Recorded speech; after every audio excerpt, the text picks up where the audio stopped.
Good morning, everybody. I would like to call the meeting to order and acknowledge that we are in Treaty 1 territory, the home and traditional lands of the Anishinaabe, Ojibwe, Innu Cree, and Dakota peoples, and in the national homeland of the Red River Métis. Our drinking water comes from Shoal Lake 40 First Nation in Treaty 3 territory.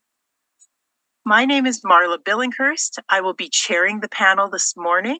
With me on the panel are Ms. Lori Davidson and Ms. Diane Knight.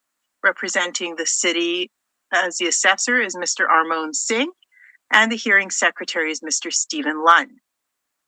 To the Zoom participants of the hearing, please note you are placed in the waiting room until your property is called upon. When it is your turn, you will be admitted into the meeting. Kindly follow along on the City of Winnipeg's Board of Revision YouTube channel for the hearing process. Once the host admits you into the hearing, please close or mute your YouTube player. You will then be permitted to speak with respect to your property, and once your hearing is concluded, you may leave the meeting. We will be hearing applications for revision of the assessment roll in accordance with the Municipal Assessment Act. The matters for which revision is requested have been described in each application, and we will limit discussion to those matters. The statements that are made at this hearing are sworn testimony, and anyone speaking to the matters must be sworn in. Be advised that comparisons of assessments of properties are not considered evidence of market value by the Board of Revision. The Board of Revision is appointed annually by Council and is independent of it and the City Administration. It makes its decisions on the basis of the evidence provided at this hearing and issues a written order that will be mailed to all parties as soon as possible. Please note that the Board's decisions with respect to an application may be appealed to the Manitoba Municipal Board if the matter pertains to assessed value or classification, or to the Court of King's Bench if the matter pertains to the application of exemptions from taxation. Should you wish to appeal, information on how to do so will be included with the Board's order. With respect to the hearing process, I will confirm the points of appeal with your property to be addressed with each applicant following the swearing in. We will then have the assessor's testimony, followed by questions that the applicant may have, and then the applicant's testimony followed by questions.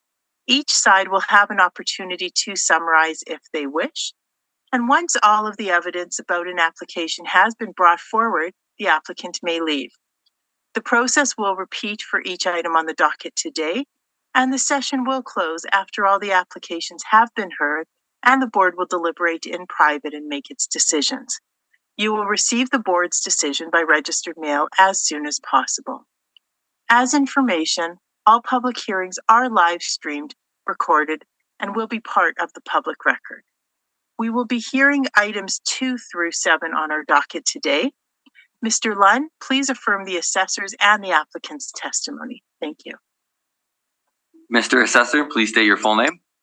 Armon Singh.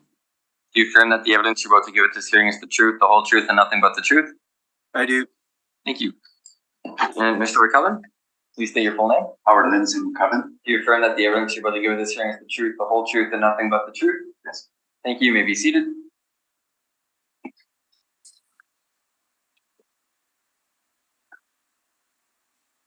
All right. The first matter we will be hearing this morning is 1280 Archibald Street.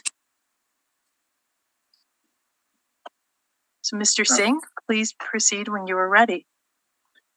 So this is file number 22-1887. Roll number 0609-346-8280. Address 1280 Archibald Street.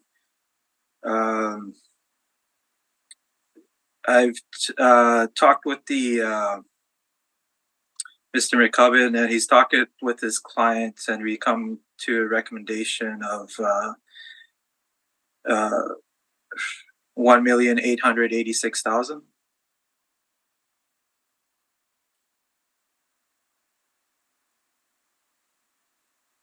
Okay, thank you. Mr. McCubbin? Yes, Madam Chair. Thank you. Yes, we do have instructions to accept that from our client, Madam Chair. Thank you. Okay. Thank you very much. Sorry. Ms. Davidson, do you have any questions? No questions, thank you. Hello? Oh, I couldn't. Okay. Ms. Knight, do you have any questions? Do we need to know how he came to that, or we're not worrying about that?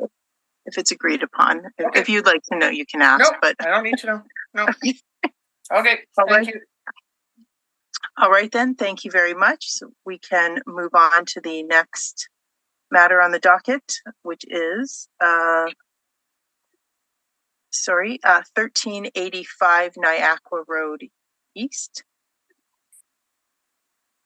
So this is file number 22-1233. Roll number 0609-291-6400. Address 1385 Niagara Road East.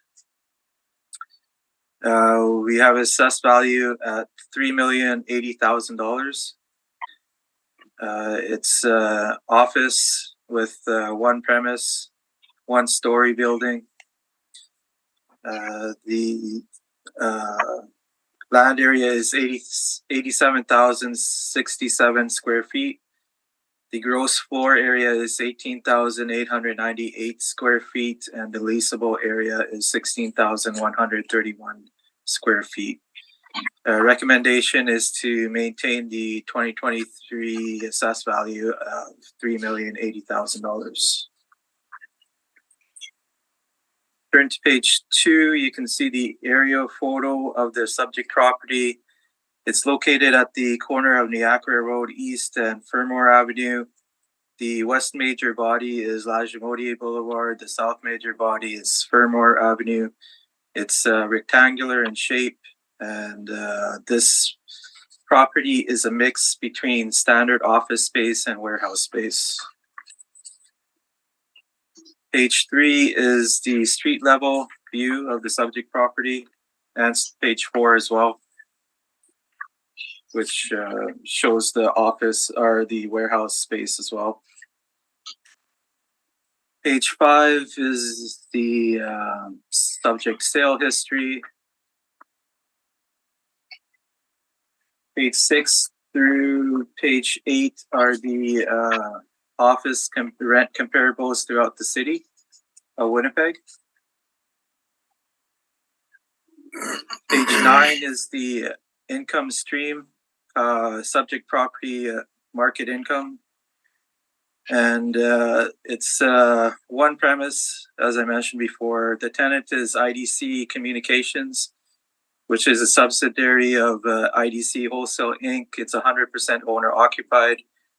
The leasable area is 16,131 square feet. The rent we have is $13.72. And we have a potential rent of $221,317. We have the standard model driven vacancy of 6%, expenses 3%, shortfall 8% or $8 per square feet. And we use a capitalization rate of 6.3%. And we come out with an estimated market value of $3,080,000. If you want to go back to the comparables, I would, you can look at comparable 12, comparable 34,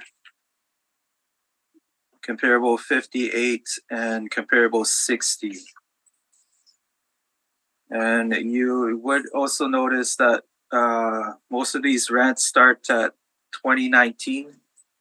You also, except for one, starts comparable 12 starts at 2020. The other ones start at 2019. You have to factor in appreciation for the rent as well.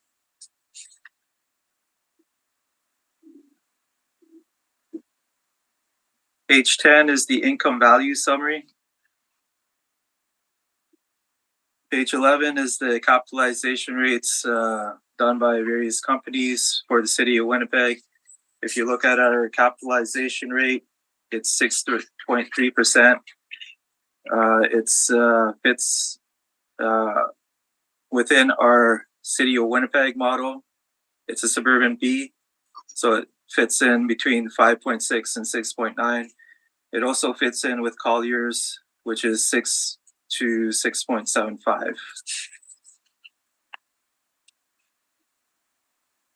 Page 12 is the Municipal Assessment Act excerpts, and page 13 is the INE sent in by the owner. That's my presentation. Thank you very much. Mr. McCubbin, do you have any questions for Mr. Singh? Yes, thanks, Madam Chair. Mr. Singh, did you inspect this property for the purposes of this hearing? This property I did not inspect, but the field assistants have inspected it, and I did forget to mention that 10,754 square feet is office area and 5,377 square feet is warehouse.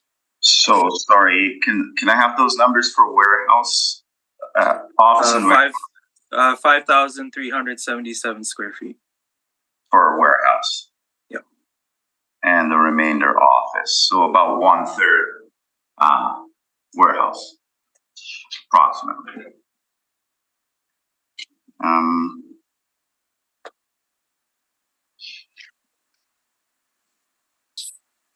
Would you agree that this building is more reflective of an industrial building? It's not a true office? Well, it does have 10,754 square feet of office space. And that's how I came up with my comparables as well. I didn't look at I didn't factor in the warehouse space for my comparables. Okay. In regards to comparables, I know you've shown, you've shown an average of 1885 on page 8 and a median of 15, and quite a few rents in there, but you chose specifically a few, and I thank you for narrowing it down to that. With respect to the comparison number 12, 255 Sherbrooke, what sort of a structure is that? Pardon, what was your question? Sorry, what sort of a structure is that? Is that a true office? Is that an actual office building? It is an office, OFS. Okay. Is it a multi-story or a single-story office? I don't have that information, sorry. Okay.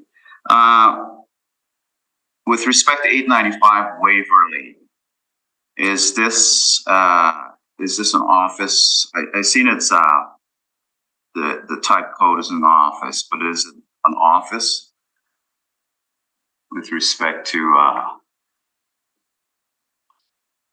the actual building itself? Is it a multi-story or a single-story office? So all of these are office properties. I have not inspected all these. No. I understand. Yeah. What I'm getting at, I guess, is I know these are classed as office properties, but because of their use, is that it? But not because of their actual the structure of the building itself. Is that correct? Because of their use, yes, they are office properties. Okay. And I guess the same would go for 3570 Portage Avenue again. Is that a true suburban office, like a walk-up situation, a one-story, do you know? It's an office building. Okay. And I guess the same would go for Dover Court. You really don't know. No. But, okay. Me?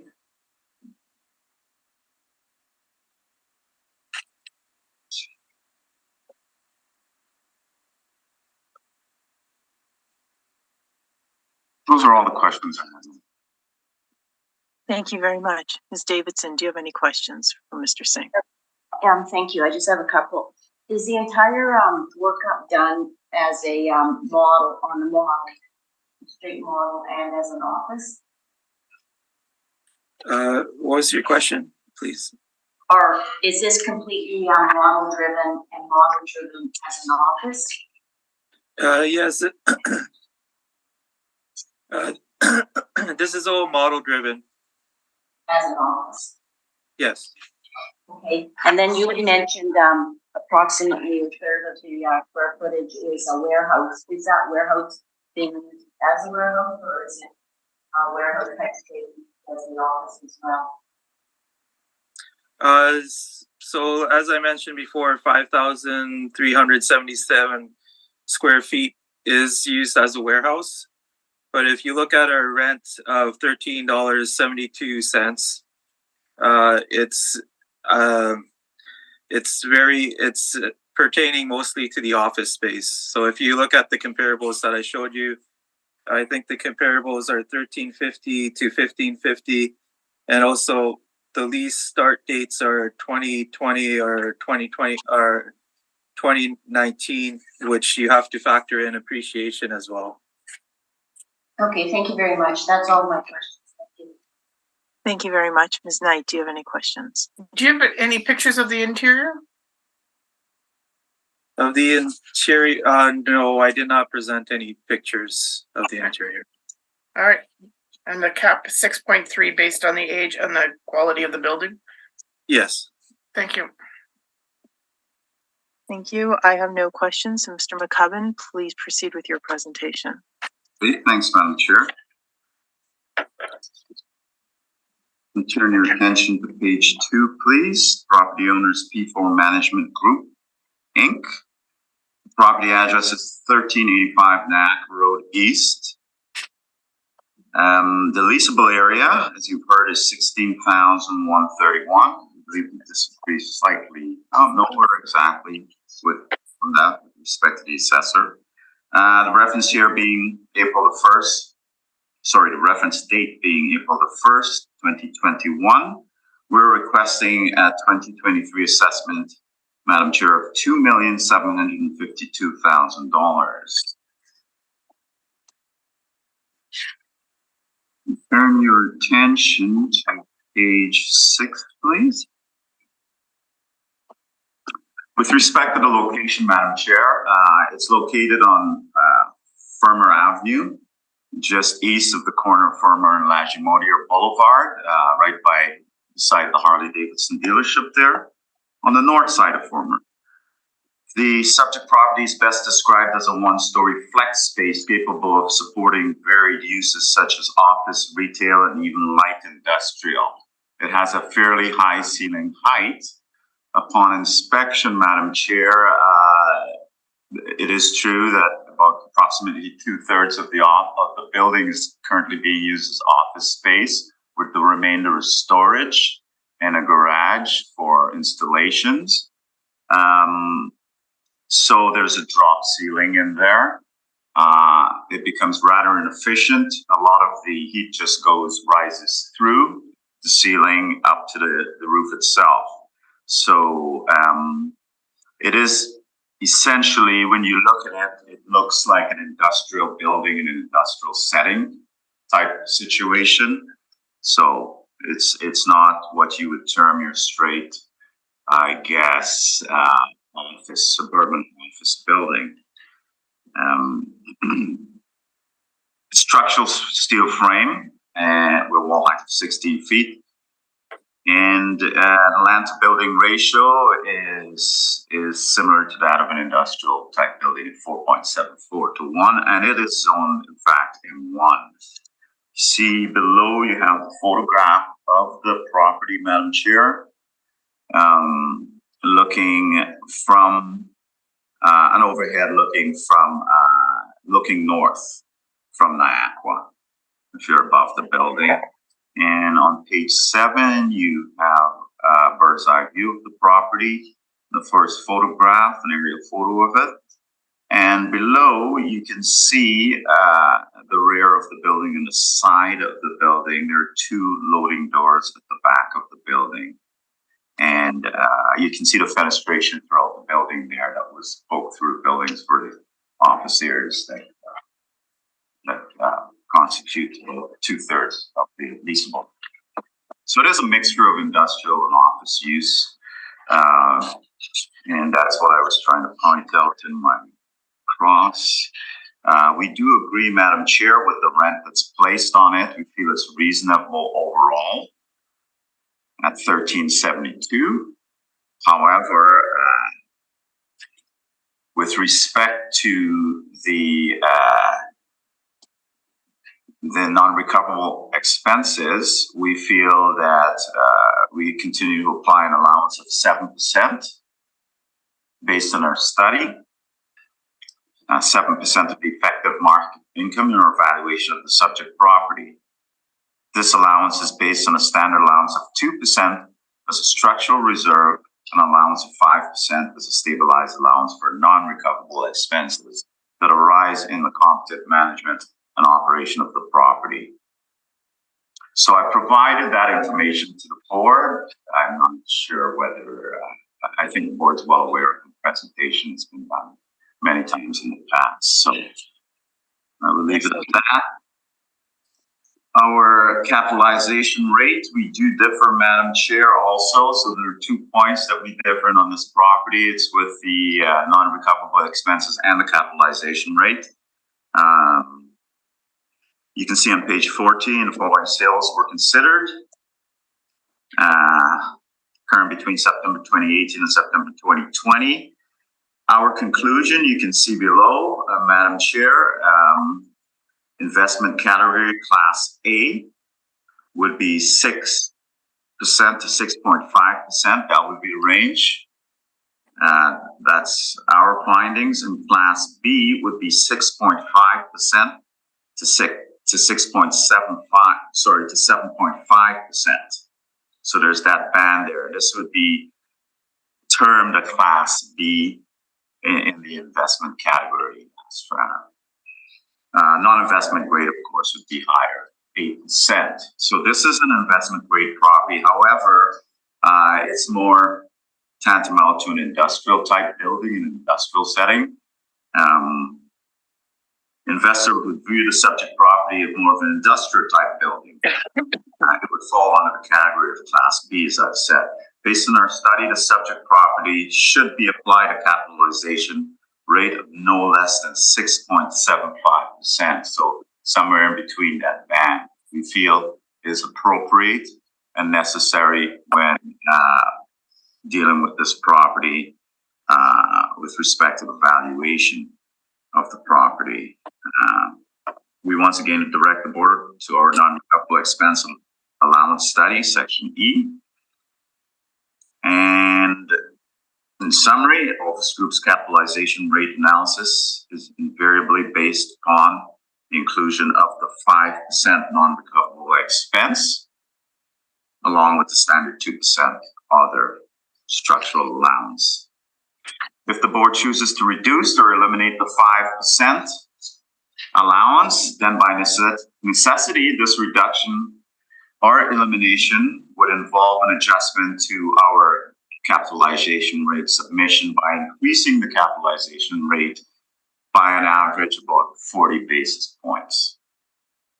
So if you look at my income summary, Madam Chair, on page 15, you can see the breakdown with respect to the use of the property. We've placed an overall rate of $13.72 also on the warehouse portion, which is fairly high, but we felt it was reasonable given the setting and the use of the building at this time.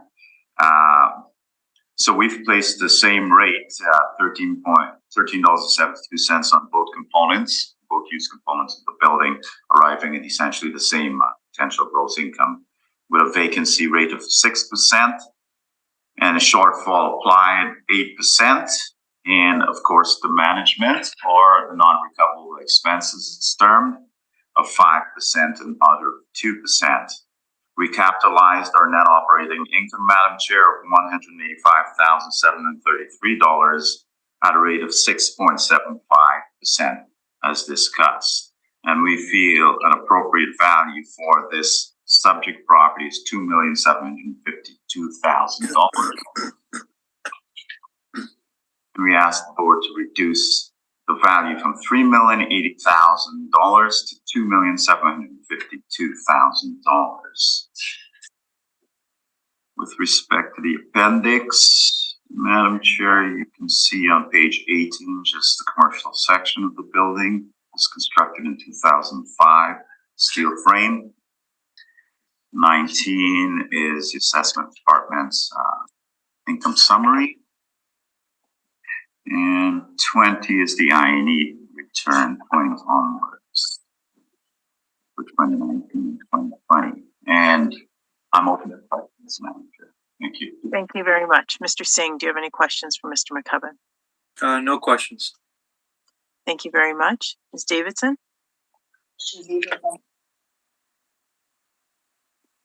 So, Ms. Davidson, I've been having trouble hearing you. I believe the mic's not picking up.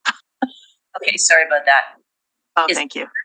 So just speak. I think the problem is you keep facing the screen, I guess, which is away from the microphone. I have no questions, thank you. Okay, thank you. Ms. Knight, any questions? Yeah, I do. On the INE, starting on page 20, the INE that the client has sent in is well above what you have. So where's the adjustment that you're making from, let's just look at the 2020 INE. I've just got to get there now. So INE on page 23, they have a net operating income 235 or 239,570. Right. So how do you get to 221? Madam Chair, as is stated by the assessor, I don't believe I stated, this is an owner-occupied. This is a book rent, so we do not take this into consideration. These are not market rents. Okay, that's good. Thank you. Okay, thank you very much. And I have no questions. So is there a need for summary from either party? I'm okay, Madam Chair. I'm okay too. Okay, thank you very much. All right, we can move on. The next matter we will be hearing is, sorry, let me check, 30 Spears Road. So Mr. Singh, please proceed when you are ready. This is file number 22-963. Roll number 0602019510, address 30 Spears Road. Roll year 2023, reference date April 1st, 2021. Assessed value is $3,515,000. It's an office. It has one premise, 2 stories. The year built is 1977. Zoning is M2, manufacturing, general. The land area is 63,826 square feet. The gross floor area is 25,420 square feet, and the leasable area is 23,370 square feet. Recommendation is to maintain the 2023 assessed value of $3,515,000.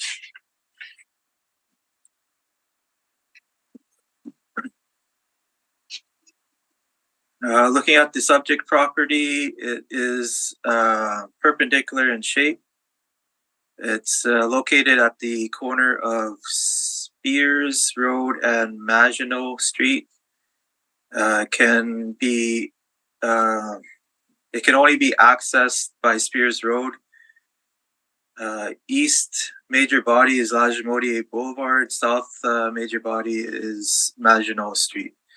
It's located next to the rail lines and Star Building Materials. Page 2 is the street level view, or page 3 is street level view.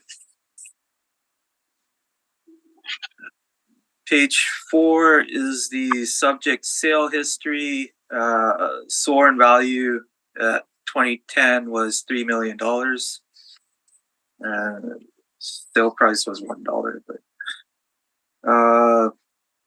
page 5 through 7 is the comparables across the city of Winnipeg, rent comparables. Page 8 is the subject property market income, and it has a main level that has 8,409 square feet, an upper level that has 8,409 square feet, and it also has a basement of 8,602 square feet, for a total of 23,370 square feet. The rent that we put on here is $11.99. The tenant is Frontier School Division number 48. And with the leasable area and the rent, we come up with the potential rent of $280,206. And you factor in the vacancy loss, 6%, expenses 3%, shortfall $8 per square feet. We have a net operating income of $244,274. We gave a capitalization rate of 6.95%. For an estimated market value of $3,515,000. Page 9 is the income value summary. Page 10 is the capitalization rates. Ours we put down as 6.95%, and it's a suburban B. It's you notice that it's even higher than our parameters of 6.9. It's also higher than Collier's parameters of 6.75, and it's within the parameters of Cushman and Wakefield of 6.75, between 6.75 and 7.75. Page 11 is the Municipal Assessment Act excerpts. Page 12 to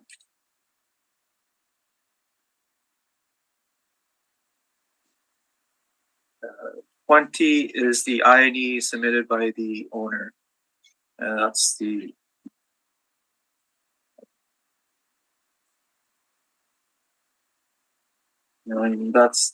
presentation.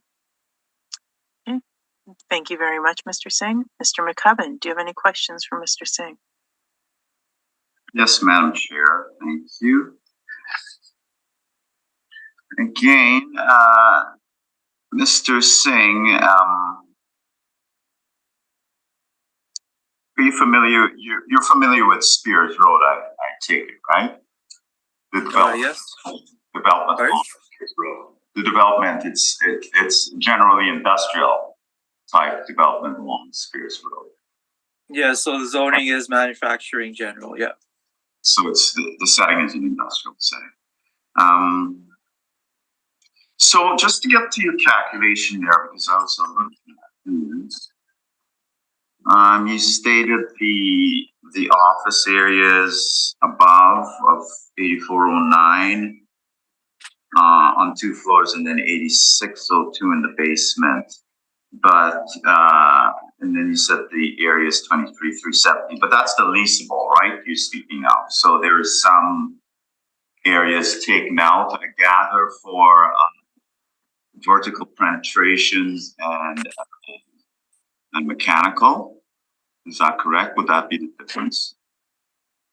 So as I mentioned before during the presentation, the gross floor area is 25,420 square feet. Leasable area is 23,370 square feet. Right. So where's the difference? The difference would be in the basement. The difference from the leasable versus the gross floor area. So there's always a difference between the gross and leasable, as you know. There's pipes, there's fittings between walls. It could be anything. In regards to the basement, how much of the basement space is developed? So in regards to the basement, the leasable area is 8,602 square feet. Well, that would not be the leasable, would it? That would be the leasable. That would be a in part our of records. it. Yes. I'm not trying to make it difficult here for you, but I'm just trying to come to terms with the basement area. But that would be a part of you. What you're reflecting there is the gross area of the basement, then. Right? That's not the leasable area of the basement. Correct?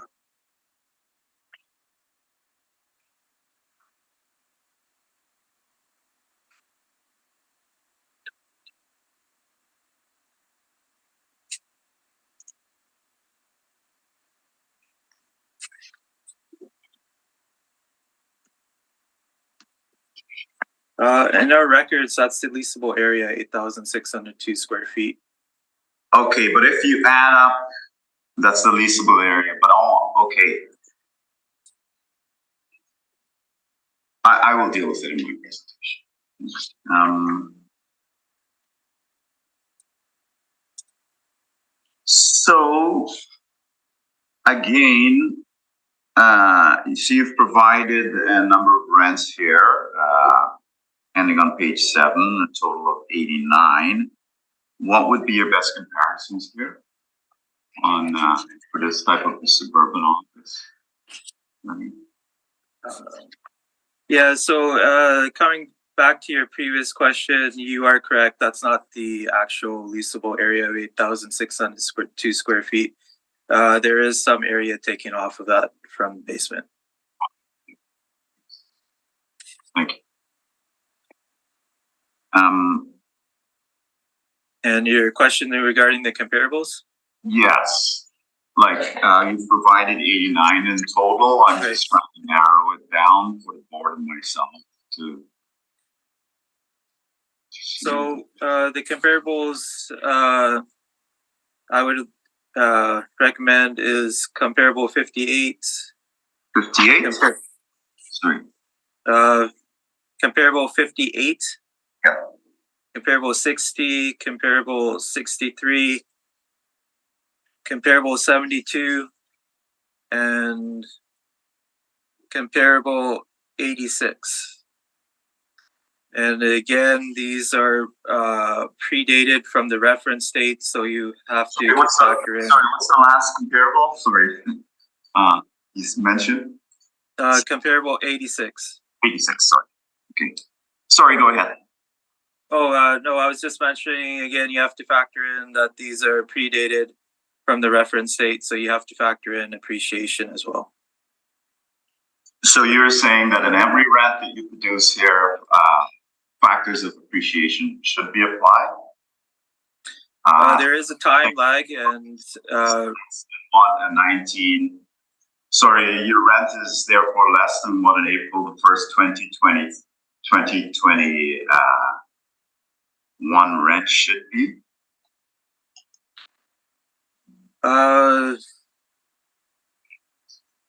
Yes, because you do have to factor in appreciation. This was in 2019 for some of them.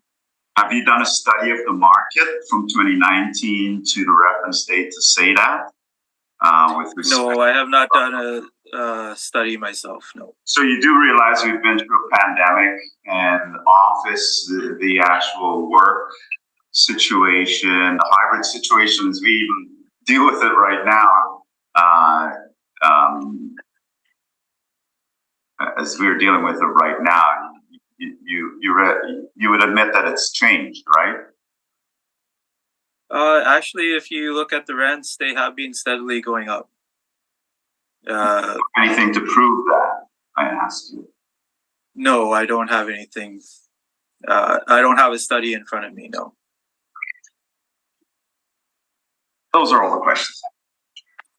Thank you very much. Ms. Davidson, do you have any questions for Mr. Singh? I just have one question, Mr. Singh. You had indicated the cap rate that you're utilizing is higher than the city assessment model and Collier's. Can you tell me what you're attributing that higher cap rate to, please? The higher, so 6.9%, we do realize that there is an investment risk. That's why it's higher than most. We do factor in the age of the building as well. I believe it was built in 1977. And that also reflects our rent as well. I believe our rent is $11.99. Thank you for that. I have no other questions. Thank you very much. Ms. Knight, do you have any questions for Mr. Singh? Yeah, in regards to that basement. So you said not all of the 8,602 square feet would be rentable. So how much would be rentable?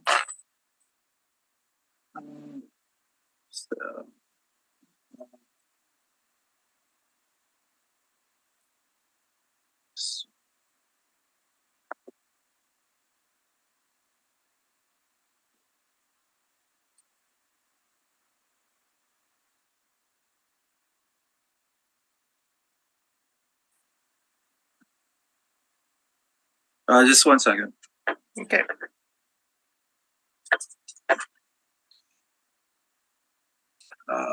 So probably around 6,000, around 550.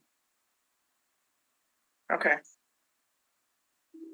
So would you take that into account then when figuring out the price per square foot? Would the basement portion have a lesser price then? During most buildings, the basement does have a lesser price than the upper floors and the main floor. And again, we factor that into our rent of $11.99 per square feet. And we also factor that into our cap rate of 6.95%. All right. And do you have any? Hello? Ms. Knight? She's just frozen. I think Let's she give her a froze. moment. Oh.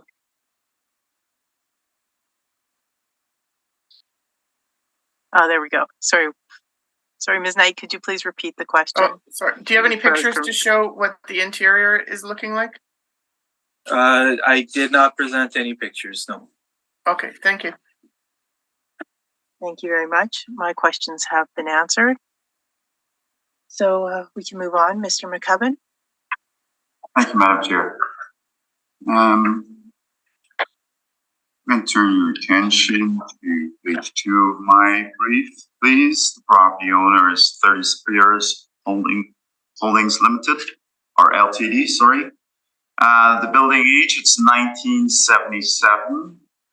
It's about 44 years old. 46 years old, the structure is. Leasable area is 23,378 square feet. We're dealing with an April 1st, 2021 value. And our requested assessment, Madam Chair, is $3,170,000. In regards to this building, upon inspection, I can tell you that yes, the assessor, just before we go forward, the assessor was asked by a panel member of the area of the building, and he has it pretty much dead on. We calculated it to be 60 square feet as the usable area in the basement. But I must tell you, of that 60 square feet, a full 1/3 of that is used for just mechanical and storage. It's not usable for office. So there's even a contraction from the 65-60 with respect to the value of the use of the basement for office areas. That's what I've noticed upon inspection, Madam Chair. The basement, the finish is typical, majority of it is flooring tile, commercial flooring tile with some carpeting in different sections of the office, but not fully carpeted. So it's mostly tile in the basement, with suspended T-bar ceiling, and there are washrooms in the basement also, Madam Chair. The two upper floors also have suspended ceilings, but they're all carpeted upstairs except for the front area.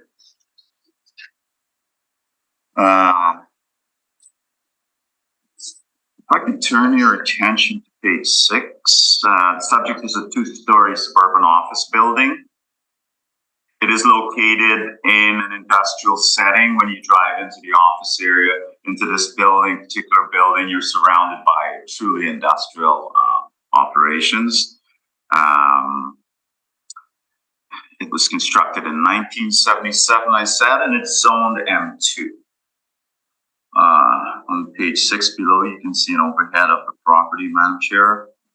And on page 7 also. On page 8, you can see the services surrounding the subject property. The highest and best use is the uses of horizontal office. Turn your attention to page 13.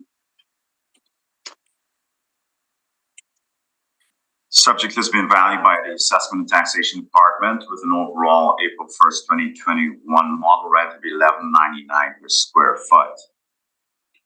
We're using the subject step rent, Madam Chair, of $11.33. So we're saying that that's actually market rent, $11.33, subject property's rent. And we're going to use that throughout the entirety of the property also. But I'll have a further breakdown for you how one can look at that with respect to the basement. Lease comparables, close to the subject property. I try to bring them as close to the subject property as possible. On Marion Street, we have an office built in 1991. It's a lot newer compared to the property, the subject property in 1991. It's $13.14 per square foot. And on Provence Boulevard, almost coming up to Provence and pulling a blank here, Madam Chair, where Provence goes intersects Archibald. There's a string of 2-story office buildings, wood frame construction there, and that age is incorrect. So we have 2 rents, and the average being $13.85. It supports the subject's rent of $11.33 a square foot, which has a much larger leasable area, Madam Chair. We're dealing with a much larger leasable area in terms of the subject property. For the balance of the valuation, we're applying the following vacancy and expense allowances and capitalization rate. We will apply the vacancy rate of 6%. Please strike that out, Madam Chair. That's an error. It says 4 in my presentation. It's 6% valuation of the subject property. And again, with respect to shortfall rate, that should be $8 instead of $3.85 because it's an office.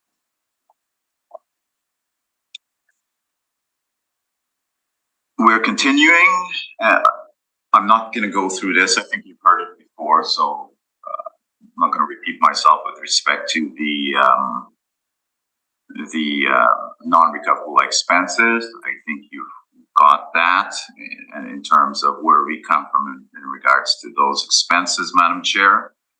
With respect to capitalization rate for this property, we do agree with the assessment department that a rate of 6.95 should be applied, given its location, Madam Chair, specifically, and the age of the subject property also. And upon inspection, it can use some updating.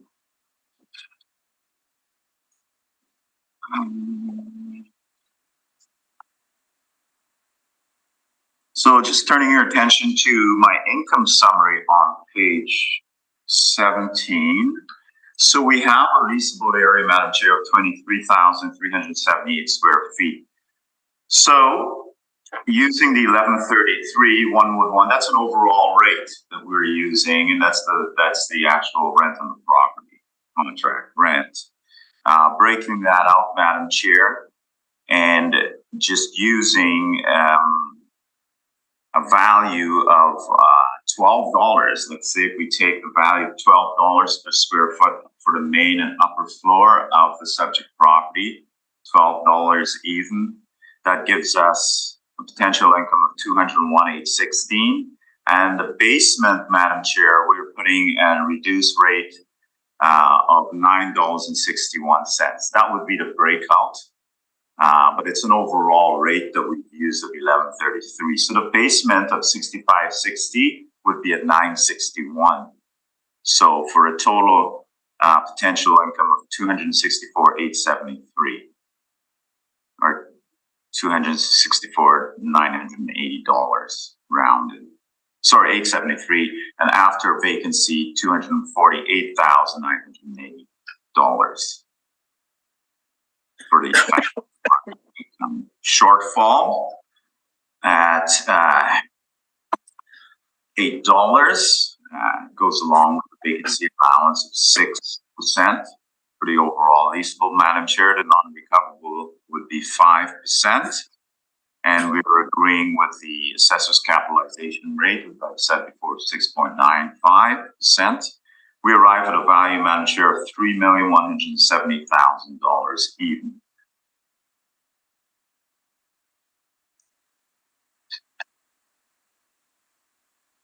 Of note, a good portion of that 6560 square feet, Madam Chair, like I've said, one third of that is storage and mechanical in nature. It's not all office of that 6,560 square feet in the basement. So we think a rate of 961 is more than reasonable when you break it out from the main floor rent. In my appendix, Madam Chair, it shows on page 20 the commercial section details of the subject property. It's a two-story building with a basement constructed in 1977. On page 21 is the assessor's valuation. And the I&E return starts from page 22 all the way to the end of the brief, Madam Chair.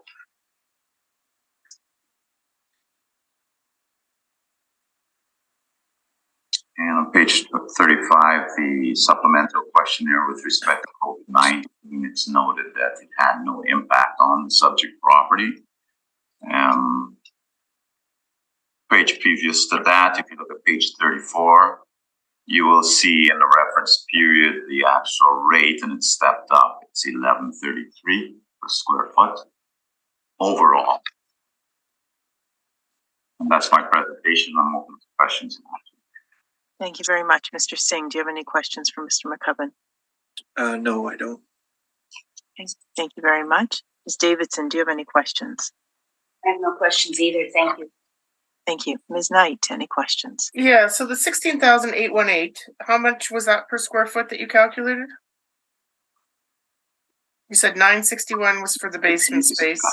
It's just the upper floors, Madam Chair. I would be using over $12 a square foot. Thank you. Okay, and now coming back to the basement again. So you said originally 6,560 square feet of the 8,602 was usable space, and then 1/3 of the 6,500 was storage and mechanical. So that's really half the basement space. Is that correct? Pretty much. Yes, that's correct. Yeah. Okay. And the basement space, in terms of the office space, is rather. It's not the same as the upper floors. And do you have any pictures to show that? No, I don't, but I did inspect this property, Madam Chair. Okay, and your comparables on page 13. Do you have Right. any comparables in that age range of 1977 with the roughly, 25,000 square feet? No, not in this report, Madam Chair. No, I don't. Okay, thank you. Sorry, I'm just making a note. Okay, my question has been answered. So is there a need for summary from either party? I'm good, Madam Chair. Thank you. I'm good. Okay, great. Thank you. So then we can move on to the next matter, which is 650 Camille Sis Street. I know I always say that incorrectly. My apologies if I did. Mr. Singh, please proceed when you're ready. This is file number 22-1370, roll number 060932799600. Address is 650 Camille Sis Street. The roll year is 2023, reference date is April 1st, 2021, and we have an assessed value of $9,976,000. It's an office, and it's 2 premises with 2 stories. It's relatively new, built in 2012. Its zoning is M2 Manufacturing General. The land area is 354,472 square feet. The gross floor area is 56,704 square feet. And the leasable area is 56,704 square feet. Recommendation is to maintain the 2023 assessed value of $9,976,000 dollars.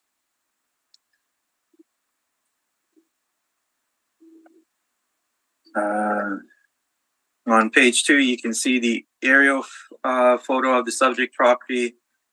And page 3, you can see the street level photo of the subject property. This building is very unique and it's very high-end building. It serves as the Great West Life storage center for old data records. It's highly secure building. It's a data center, not a warehouse. It's has its own generating system. It has an expensive HVAC system. It has high security, power banks, and data servers, and multiple motion centers. And of course, the building name is Great West Life Data Center. The egress is off of Camille Sis Street. There's 2 locations from there. I believe one is in and one is out. It's on the corner of Ray Marius Road and Camille Sis Street. The east major body is Placid Road. The north major body is Dugald Road. It's near CPR yards and rails lines, and it's near industrial buildings.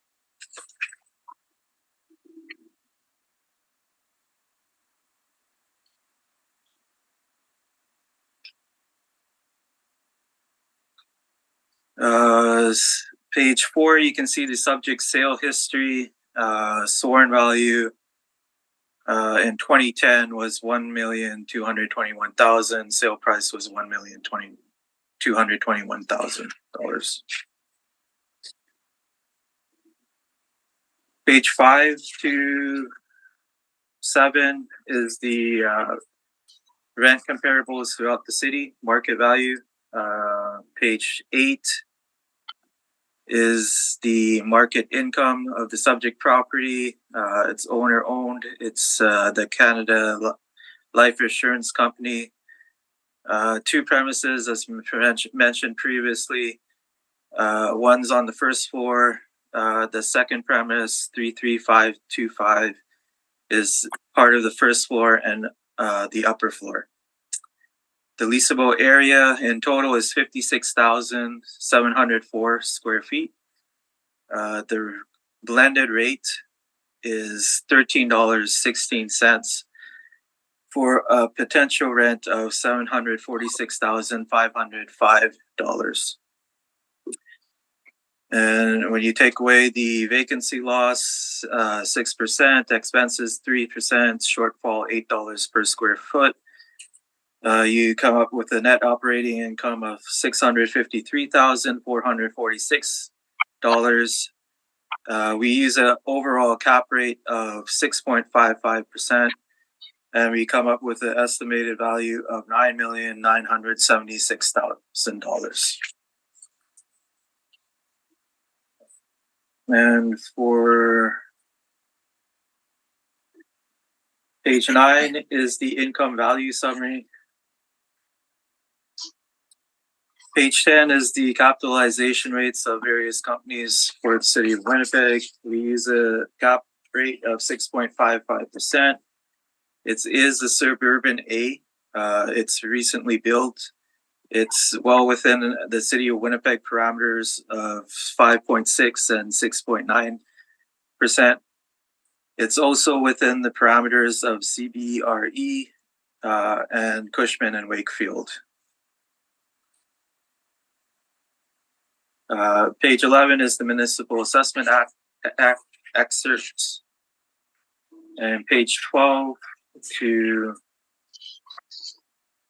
17 is the INE submitted by the owner, which they didn't submit the net operating income. And that's my presentation. Thank you very much. Mr. McCubbin, do you have any questions for Mr. Singh? Yes, Madam Chair, thank you.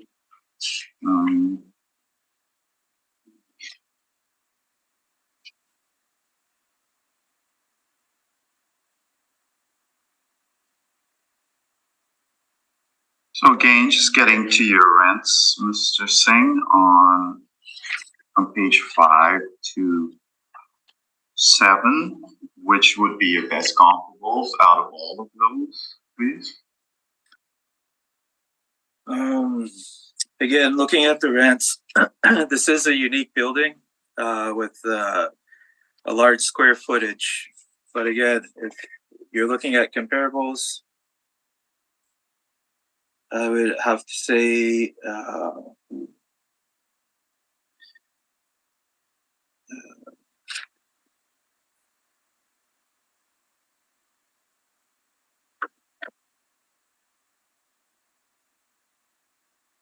comparable 58,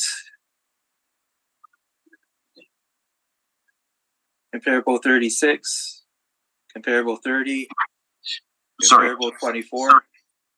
36 and 30. Okay. And 24, did you say, sorry? Comparable 24, comparable 15, and comparable 10. 15 and 10. Okay. So now, why are you choosing these comparables, Mr. Singh? They're quite a bit smaller than the subject property. Is there a specific reason why you're using these? Like I told you before, this is a very unique building. You won't really find comparables for the entire square footage. I was using the 8,000 square footage for premise 33524 as my comparables. But again, this is basically a brand new building. It's very unique. Those are the best comparables that I could come up with from our comparable list of true market value. So the comparables that you were referencing mainly reference the premise ID 33524. Is that correct? Stated? again, you can't come up with the 56,700 for 4 square feet. It's a unique building. And yes, I tried to find comparables best to my ability. Okay. Thank you for that. If we look at your market income on page 8, please. Excuse me. Sorry. Mr. Singh, what can you tell me about the leasable area of 8,000 square feet? Is that the mezzanine area you're assessing there? Or what is that? That's the first floor area office space that we're assessing. That's first floor office space. Yes. So throughout, okay. So what is the 48,704 square feet? That's the first floor and upper floor. So that's mostly the data centers that they have, and also possibly one or two offices. Again, we going inside the building, it's very highly secure. They confiscate your cell phone. You're not allowed to take pictures inside the data centers. So that's what we have for 48,704 square feet. So you're saying the 48,704 constitutes area up above too on the mezzanine? That's a part of that? Pardon? We're saying the 48,704, the premise ID 33,523, right? Which is 48,704 square feet. That includes space on the second floor. Yes, the 48,704 square feet is part of the first floor and of the upper floors. Okay, what area is the upper floor then? I don't have that information. Okay.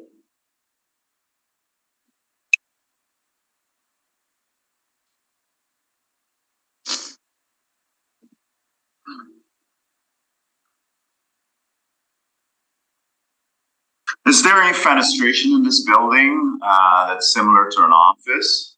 Any windows? Like, are there any? Did you take a drive around the property to have a look at it? I did not. For me personally, I did not take a look around the property. There has been a field assistant going inside and looking at what's inside the property. Okay, and that from the field assistants, that's the information you have here. Yes. But they didn't break out the area for the upstairs, the upper floor. You're saying that there's area that's usable in the upper floor, on the second floor. Again, the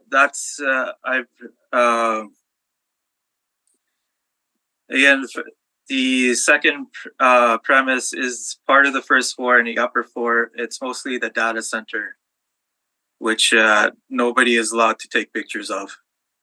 No, I know no one is allowed. I wasn't allowed to take photographs either, but you can certainly document the areas as you go through. But so you're viewing this essentially just as a total office building, then? Is that correct? Essentially, as what? In your as an office building in your valuation. You're valuing it. Yes. Okay. Those are all the questions I have. Thank you very much. Ms. Davidson, do you have any questions? Yes, I do. I'm not clear on the leasable area, and maybe this is a question for the applicant after, but Mr. Singh, you're utilizing 52,850 square feet for leasable broken into the two sections, correct? I'm using 56,704 square feet. Yes, sorry about that. Broken into the two.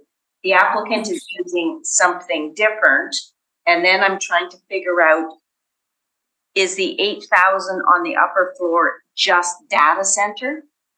So the 8,000 is actually the first floor. Okay. And is that the data center part?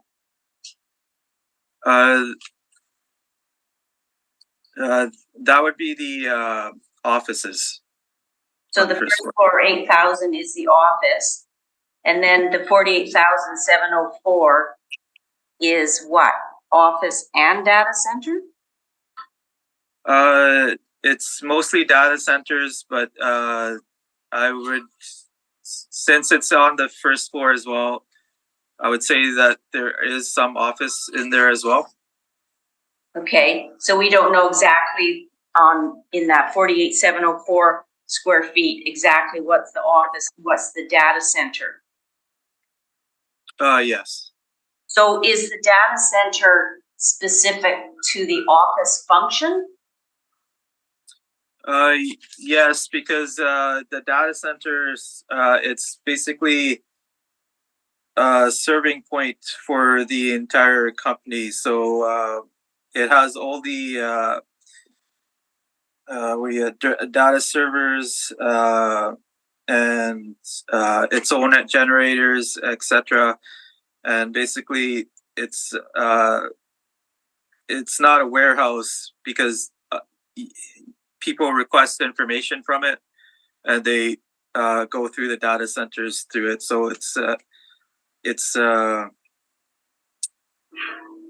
basically, it manages all the IT systems that are related to this business. Some of which are in a different site location? Yes. Okay. And then my other question is, it's categorized as a suburban A, and you indicated the cap rates for that. So when we look at a suburban A, that's obviously the higher quality, but there's a suburban A defined in assessment methodology, and then there's this suburban A. So I guess I'm trying to figure out, is this suburban A because it's a super unique new property that has some very special features like security, etc., which might not be what's included in the definition of a suburban A in a quote, quote, normal office building? Everything you said is correct. It's also, it's just being recently built, 2012. It has all the higher end amenities that is associated with a recently built building as well. But with this type of, some of the amenities that are included in this building would only be used for this type of operation? For data centers, yes, because it's a very unique building. Okay, so it's like a very special purpose almost building? Yes. Okay, I think that answers my questions. I'm still trying to figure out how the square footage all shakes out, but thank you. Thank you very much. Thank you. Ms. Knight, do you have any questions for Mr. Smith? Mine were just asked and answered, thanks. All right, thank you. Mr. McCubbin? Thanks, Madam Chair.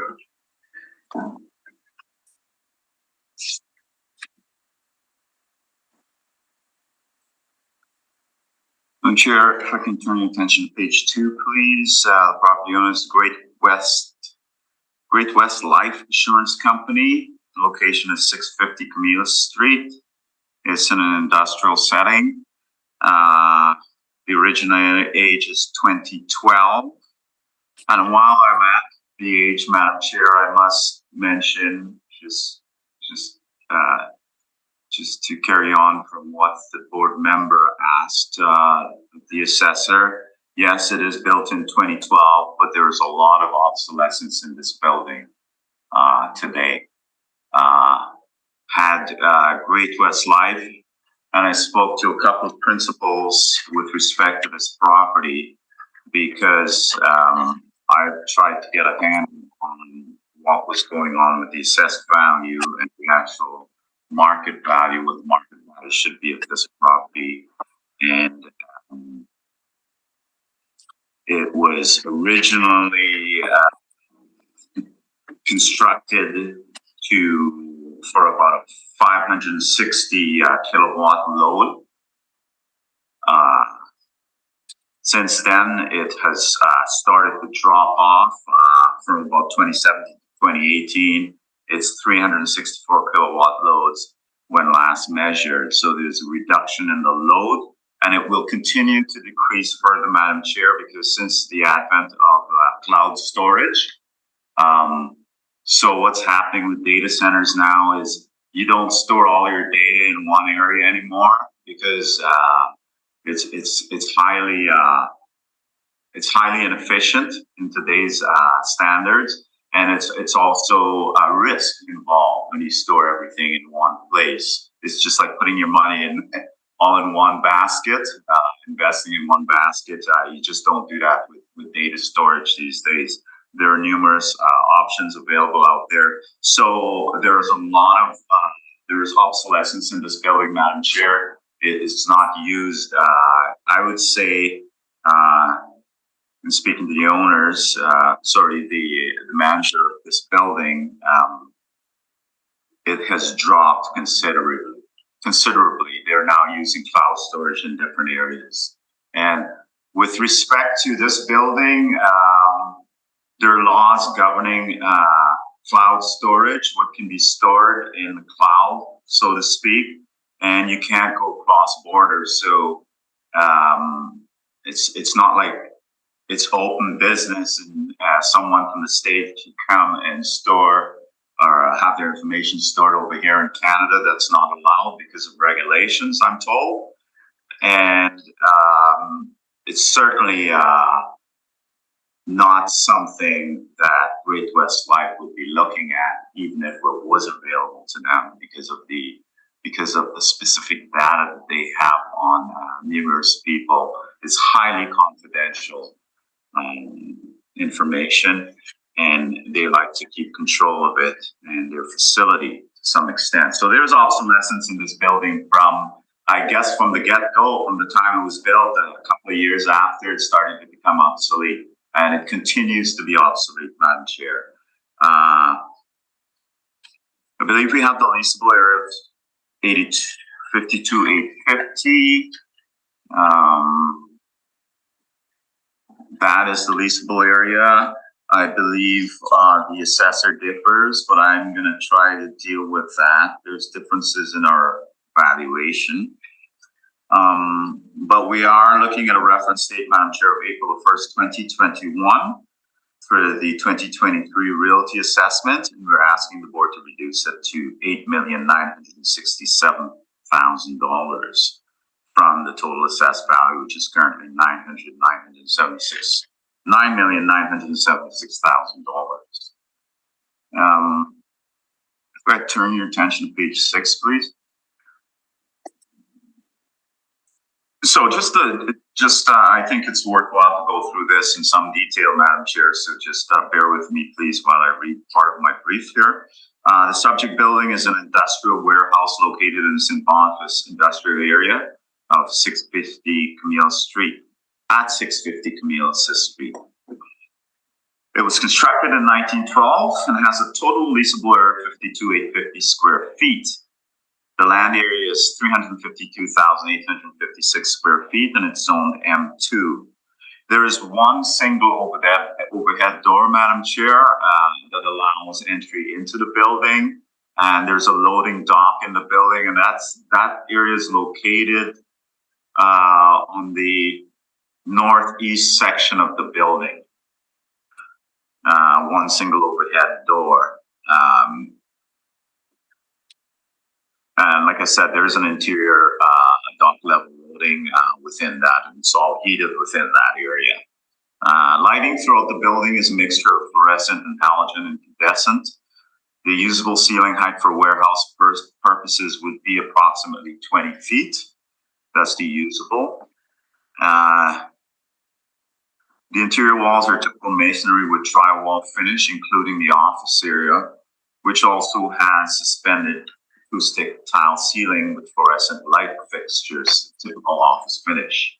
The total area of the office and the boardroom is only 1,500 square feet, Madam Chair. So that's So when you look at this building and you go in this building, and when you think office, the only area that I can see that's really office is 1,500 square feet. It's currently used as a data storage warehouse with the following area use breakdown.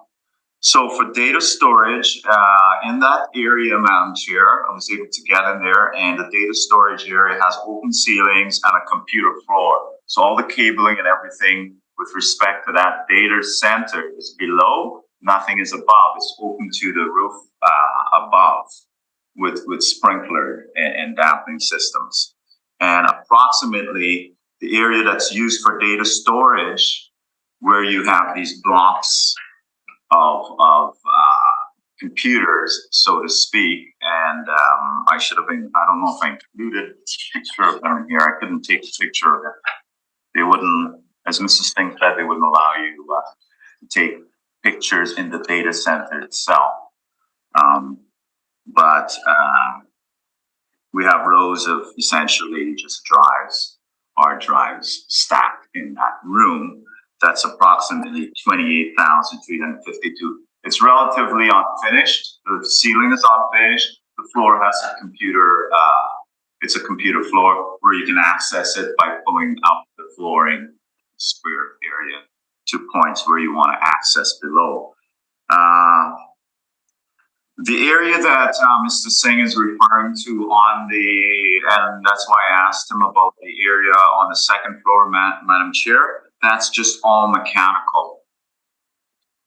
It's all mechanical air exchangers up there, and it amounts to about 3,854 square feet.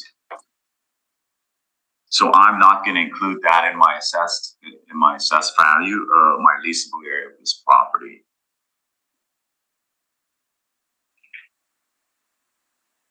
The second floor is.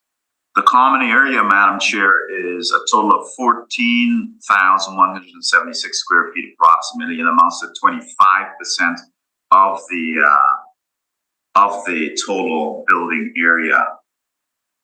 So the gross floor area becomes 56,704, and that is what the assessor is using gross floor area, I believe.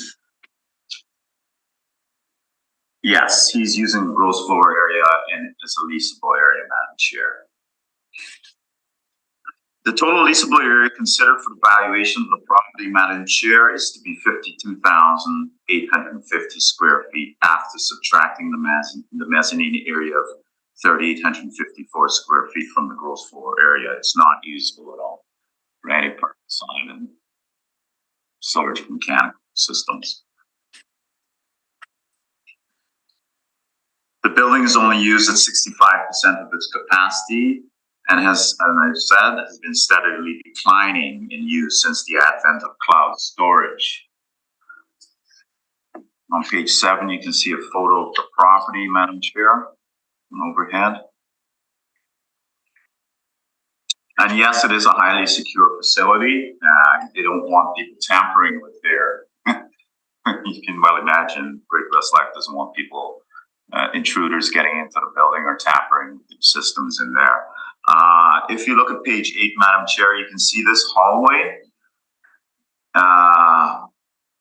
The wall to the left of the photo is the exterior wall, and the wall to the right of the photo is the data center wall. So surrounding the data center is totally isolated from the exterior wall in case of intrusion, Madam Chair, and for a number of reasons. So there's a perimeter wall like this surrounding the entire area that's not usable right now.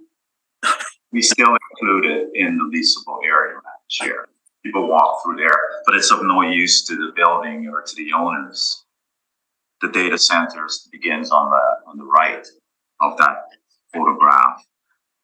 You can see the heat exchanger that I spoke of that's located on the mezzanine level, and that's all that's up there. Mechanical in use on page 9. On page 10, Madam Chair, is the interior loading dock I spoke of. You can see the dock levelers on the left of the build, that metal section there on the left of the photograph is dock levelers there.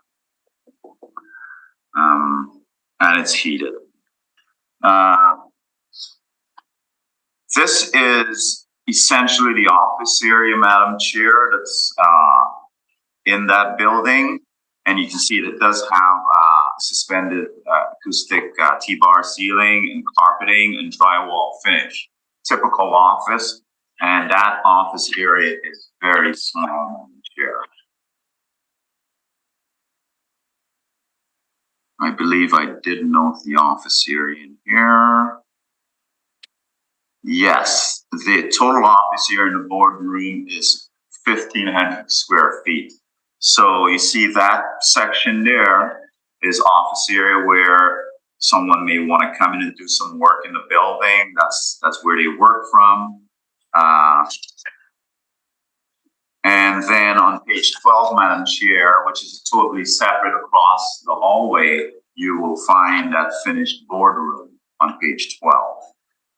And that's the office finished totally 1,500 square feet. The remainder of the building is virtually unfinished, Madam Chair. It looks like a warehouse. It's easily converted to a warehouse. It has no fenestration. That's typical of office. Someone purchasing this building would have to, the best thing they can do is put additional loading doors to the east section of the building and knock out some demising wall, period. It looks like a storage warehouse. So its highest and best use is its current use as a data storage warehouse, Madam Chair. I just want to see some things from my notes here. So there's no cloud storage allowed in the building, and the storage capacity has been going down from the time of its inception, from the time it was built. It's estimated that between 10 to 20 years, I'm told that this building will no longer be needed to be obsolete. So what do you do with this building? An investor would have to look, what's the real market value of this building today, Madam Chair? An investor would have to look at an alternative use. They certainly wouldn't purchase for its current use. They would look at converting this building. It's a very solid building and can be converted to a warehouse.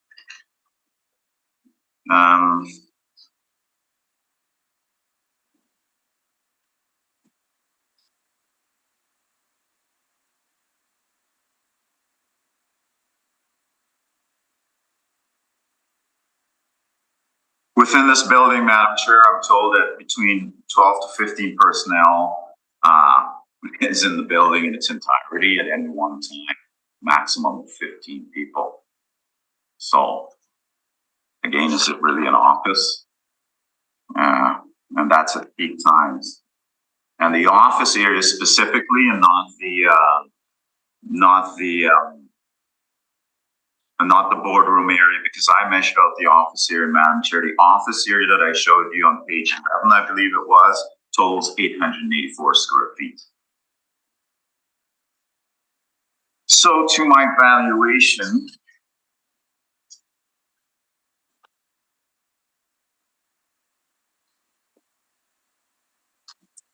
starts on page 18, Madam Chair.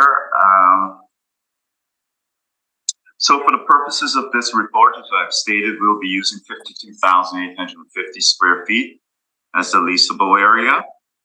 And I think that's over compensating in a sense for what's usable in there. There are hallways, passageways that I'm including there that should not really be included, but it's being used. So I'm going to include it in the leasable area. The current owners are using it.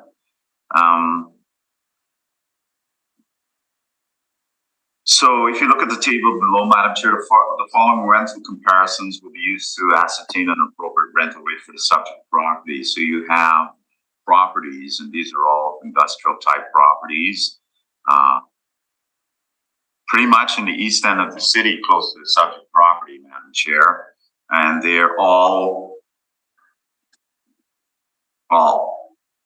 They range in size from 20,924 square feet to 104,524 square feet on Spears Road. And you can see the relative sizes of the comparisons and the relative ages, Madam Chair. The average is $6.56 and the median is $6. And so they're all located in the general vicinity of the subject property. The subject is most closely related to the age of index number 9, but nevertheless it's half the leasable area and of masonry construction. So it's this building is a steel building on Spears Road, Madam Chair. So given these factors, an appropriate rental rate for the subject property would be 13. We believe that's a fair rental rate for this building. We do realize it's sort of a special purpose building. The building is still being used, although the use has been deteriorated over the years with respect to the need of this building. As I've stated, we still feel a reasonable rental rate for this property. Using the income approach to value would be $13 overall, Madam Chair. And it includes areas for the office area and for the Spartan area of the data storage center, which has no finish, essentially, except for the computer floors. So we arrive at a potential income, Madam Chair, of $687,050 for vacancy and collection loss, because we're viewing this of more of an industrial type building, an industrial setting. We'll use 4% as a vacancy rate, and we found that to be appropriate in our study. Shortfall rate, we will use not an office shortfall rate of $8, but an industrial rate of $3.85 per square foot. Non-recoverable expenses, Madam Chair, I don't believe I have to go through that again. We discussed that before and where we're coming from in regards to the non-recoverable expenses. So getting to the cap rate, Madam Chair, I'd ask you to refer to Altus Group 2023 capitalization rate study for industrial properties, and it's filed as a separate document for this hearing. Subject property falls in the middle of the Class B category based on a lower ceiling heights and a single dock level loading area. So it's very limited. So we feel it would fall in somewhere in between. So it would fall, we feel that an appropriate capitalization rate for this property, Madam Chair, would be 6.75% in that view. On page 21, you can see the income summary, 52,850 square feet at $13 overall for all spaces, Madam Chair, and that's including the hallways, the loading dock area, some of the mechanical room on the main floor, inclusive of the data center also, which is unfinished in a sense when comparing it to an office area. We feel $13 is appropriate. To that, we apply a vacancy rate of 4%, shortfall with vacancy of $3.85 for that vacant space, Madam Chair. Non-recoverable expenses, 5%. We arrive at a net operating income of $605,259. I've discussed how we arrive at our capitalization rate. Applying that capitalization rate, Madam Chair, of 6.75, we arrive at a value of $8,967,000, and we ask the board to reduce it to that value. In the appendix, on page 24, it just shows the commercial section detail. It's a steel frame building, constructed in 2012. It says here 2 stories, but it's not a 2-story building, Madam Chair. It's just one It's just a one-story building with a mechanical mezzanine area on top. Yes, we And the wall height. explain that. Yeah. On page 27, all the way to the end of my briefing, 37 is the income expense statements that has been returned to the assessment department. Like I said, it's owner occupied, Madam Chair.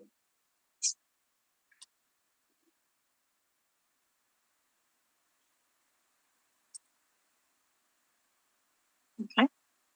The owner does have, they did report the leasable area of 56,704 on page 27. But then again, you look at, yes, you look at the leased area on page 28, it doesn't concur with that. It's even less than what we have it as leasable area. And that's my presentation on that. Thank you. Thank you very much, Mr. Singh. Do you have any questions for Mr. McCubbin? No, I do not. Thank you, Ms. Davidson. Do you have any questions? Just one thing for my own clarification. In terms of your workup on page 21, so is it correct that you're using industrial warehouse for all of the variables except for rent, which is more in line with the offices similar to what the city used? Well, we looked at this, Madam Chair, totally from an industrial perspective, but a high rental rate for an industrial property. We do recognize that the building is, somewhat special purpose that's used right now, but it's certainly, if it was on the market, it certainly would not be used for the same purposes. It would more than likely be converted. We're trying to measure this building in a sense to be fair. There are a lot of areas in the leasable area, including the leasable areas, that's just you can term just common area in a sense. That's just used for walk around, specifically like the hallway that surrounds the data center. So to answer your question, we've used the rents. We've looked at industrial type rents, and we've added a premium to that because we can only find, like, it's a large building. It's 52,000 square feet. It's a fair sized building. It's more comparable to a warehouse, even when you look at it, when you go in the building. So we're using comparable warehouse rents, but we're adding a premium based on the age of the property and what we find in the building, what we think is reasonable. So are you familiar? I'm sorry. Are you familiar with any other buildings that are similar to this, like sort of special purpose? No. Yeah, there are many data storage centers throughout the city, Madam Chair, but they're not as isolated as this. They're more your typical office area. So they're not of the same. They're not of the same build out and magnitude as this. No, for sure. This was going to be the one-stop shop for Great West Life, and that was the plan in 2012 when they built it. That plan has since changed drastically, and as they move away from this particular area, they're moving information all over the place now. So when you inspected, like, did you physically measure these spaces? Because you're presenting specific areas with specific square feet. I spoke to the maintenance personnel there, and they also had a sheet in their office with respect to the specific areas, and I did calculate the areas from there to the best of my ability. I only laid a tape, Madam Chair, in the office area itself, measuring out the 880 square feet of office space. But the rest I got from the picture that was on the wall in the maintenance room. Okay, thank you very much. That's all my questions. Thank you very much. Ms. Knight, do you have any questions? So your comparables on page 18, they're all running, 6 to 656. Do you have comparables that come into that same age range, 2012, and the 56,000 or 52,000, whichever it may be, square footage? Not in my brief here, Madam Chair. This is, I tried to pull comparables more than 20,000 square feet. And the largest comparable you can see there, it went from 44 right up to 95, so 104. I don't know if that answers your questions. These are all industrial type buildings, mind you. So they have a lower rental rate, as would be expected. This is an industrial building. Its use would be industrial if it was ever to be sold in the open market. Willing seller, willing buyer, and they would have to convert it, like I said, punch holes through the eastern part of the property and put some more loading docks. It can be converted to a warehouse, so that's why I've used warehouse space in that general vicinity. I'm not sure whether I'm answering your question. That's good, thank you. But I do have a second question. So on page 30, you had just said something about the square footage on their INE was showing 56,704, but the bottom part didn't add up. But on page 30, it definitely adds up. 48,704 and 8,000 is 56,704, correct? Sorry, yeah, that's correct. Yeah. Okay. Madam Chair, can I ask a question of the city appraiser? Go ahead. So Mr. Singh, do you know if there's this 3,854 square feet that's all mechanical, and would you take that into effect now based on this presentation to change your square footage? What I'm presenting, excuse me. What I'm presenting is from the notes that we have in our system. Again, we weren't allowed to take any pictures. This is what we have for the square footage from building plans. Okay, so can I put the question to you in a different fashion then? If in a building and you knew there was close to 4,000 square foot that was mechanical area, would you deduct that from the total square feet when you're calculating your value per square foot? We would take that into consideration with our market value rent. And you did do that in this case?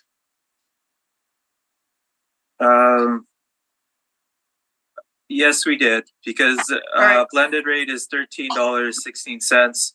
We're looking at a relatively new building. It's not a warehouse. It's a data center that they use for Great West Life, and the rent that we presented, the blended rate is representative of that. Okay, and did you have comparables of other data centers value per square foot? No, again, it's a very unique building. It's a very unique building, and so what I did was I took the 8,000 square footage of the office area and of the first floor and presented comparables of close to that. From 1427 to, and then the other at 1204. Okay, thank you very much. Okay, thank you very much. And my questions have been answered. Is there a need for summary on this matter? I'm good. I'd like to summarize, Madam Chair, since this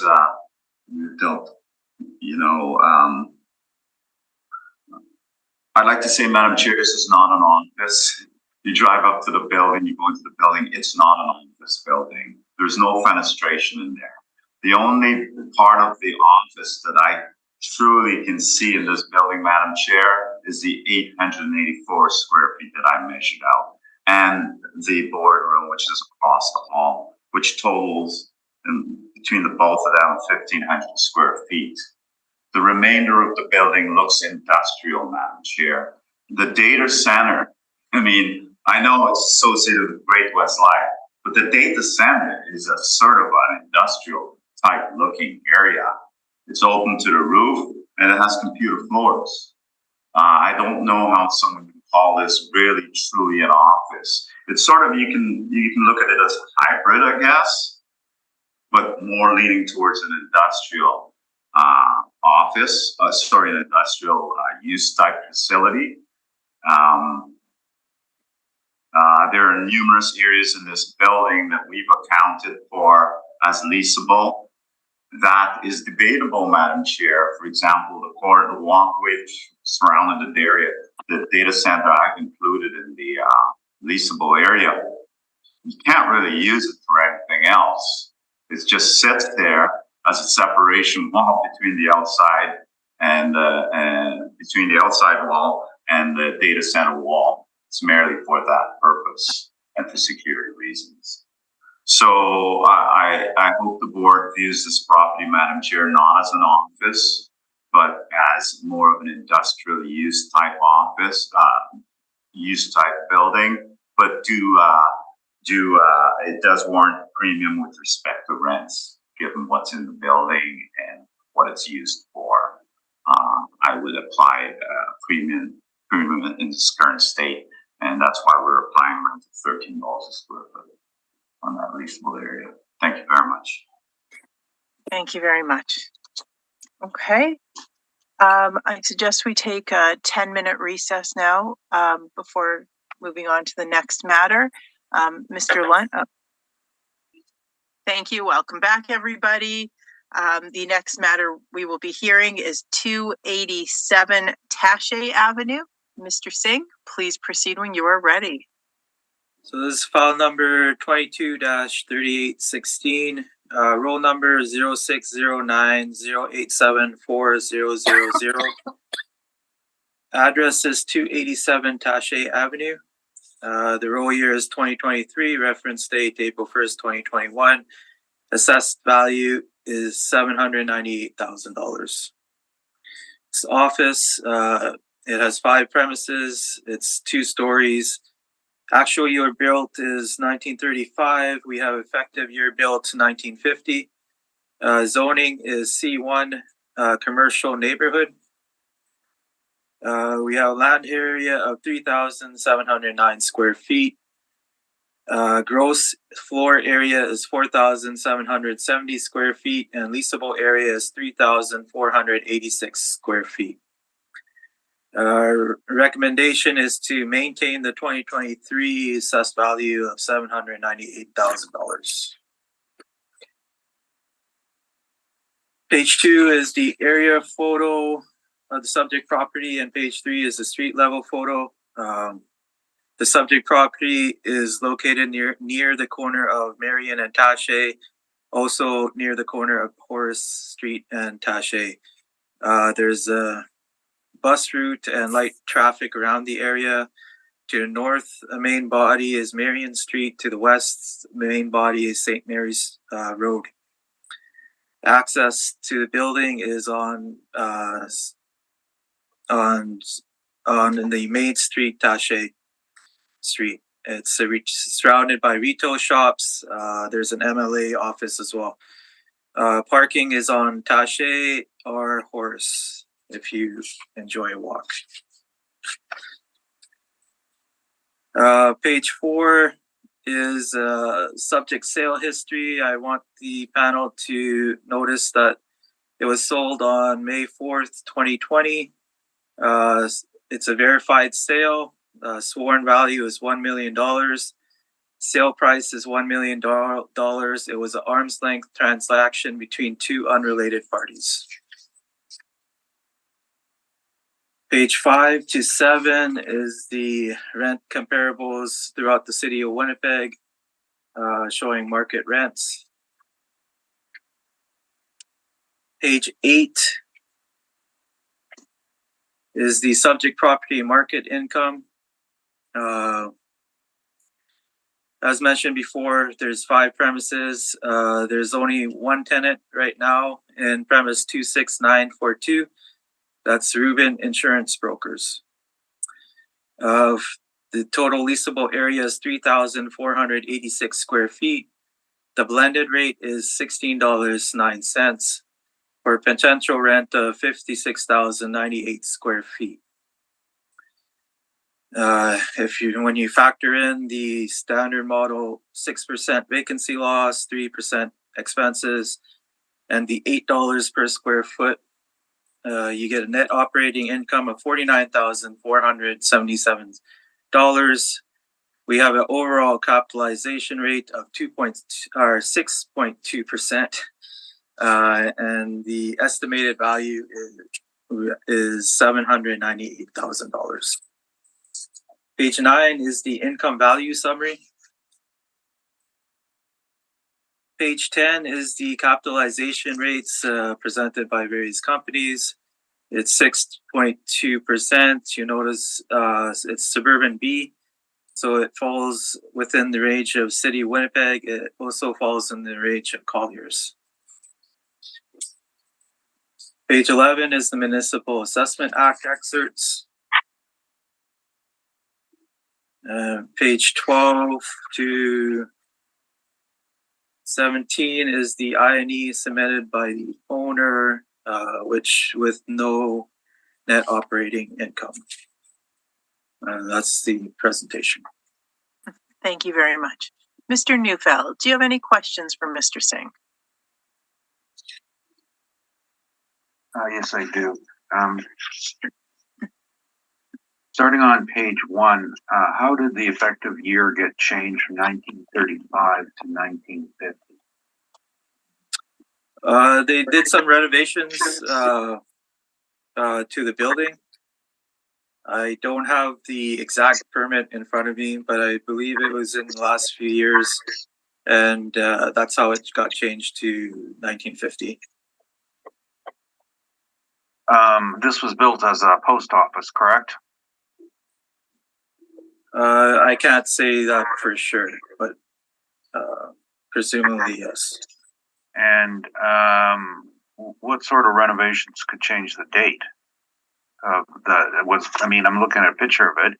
There was no change to the foundation, the frame, the envelope, was there? I believe the renovations was inside, but again, I don't have the permit with me. When you say inside, what was the? Sorry, I'm just going to look at those particular permits and just wondering if you know any more about them. Yeah, so it says next. What I have is the building was purchased May 1st, 2020, and the next 5 months was spent on renovations to this 80-year-old building. All right. Well, from the city's website, I see that interior partition walls, an exit door, a pressure release valve, and some rewiring and card access controls was done. How could that possibly change the effective age?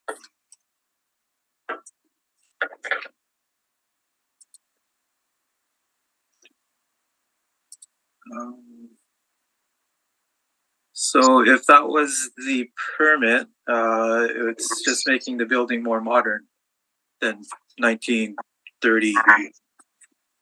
So, and I missed reading 1935. Another one. There was also an HVAC change. Are you saying that made the building more modern as well? With those changes combined. Pardon? With those changes combined, are you aware that the so-called upgrades killed the former owner? I have no information regarding that. It was a defect. I'm just wondering, how could something that was defective just tell the city of Winnipeg that it's now a newer building? Again, I have no information regarding that. All right, you also spoke of the sale, and how did you determine it was a bona fide sale? What was the extent of your investigation? It's a verified unrelated sale, so that means somebody verified it between two parties, determining that it was unrelated. And how was that verification done, to your knowledge? I wasn't the person, so I wouldn't know. Okay, well, it sold from the widow to the best friend of the former owner. Do you think that's arm's length? Do you have it? Well, I suppose if you have the what you may call it,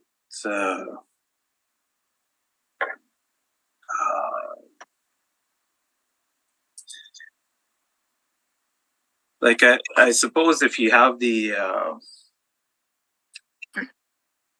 documents with the company names and everything. All of this was submitted for the 2020 tax appeal, so you should have it in your records. That's why I was wondering. I don't have that in my presentation. So you didn't look at the records. We have verified it, and it's unrelated. You did not look at the records of an assessment from last year where those were entered. What I have presented is regarding the building and the market value. You're aware that the new purchaser was also the accountant for the former owner who passed away? You think that's arm's length? Again, I have no recollection of this. Okay, well, I know I'm providing this verbally, but I obtained this information on a first-hand basis, and I'm asking you about your level of verification, and you've got nothing on record then, right? The city of Winnipeg's level of verification is that it's verified and it's unrelated. In regard to, I believe Mr. Singh has answered that question. Yeah, no, I'm moving on there. In regard to your rents that you've listed, page 5, 6, and 7, who selected these rents? These are market rent comparables throughout the city, all offices, and this is just basically a summary of the market rents throughout the city. And I asked, my question was, who prepared these? Who prepared these? Yes. This was provided to me by the city of Winnipeg. So someone in your department. Now, we are located in St. Boniface, probably the older part of St. Boniface. Are there any in particular that bear more weight than others, or are you relying on all of them? No, if you want comparables, I would have to go with blended rate 16. Comparable 11, comparable 21, comparable 45, and comparable 80.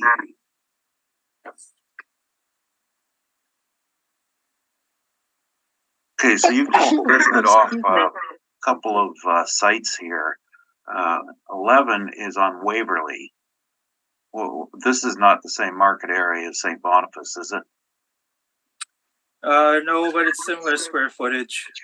And I do want to represent the lower and higher end. 1250 Waverly, I'm just trying to recall which address, what this is. Is this, sorry, what is this property? It's an office. I'm having difficulty placing in my mind. Who's the tenant?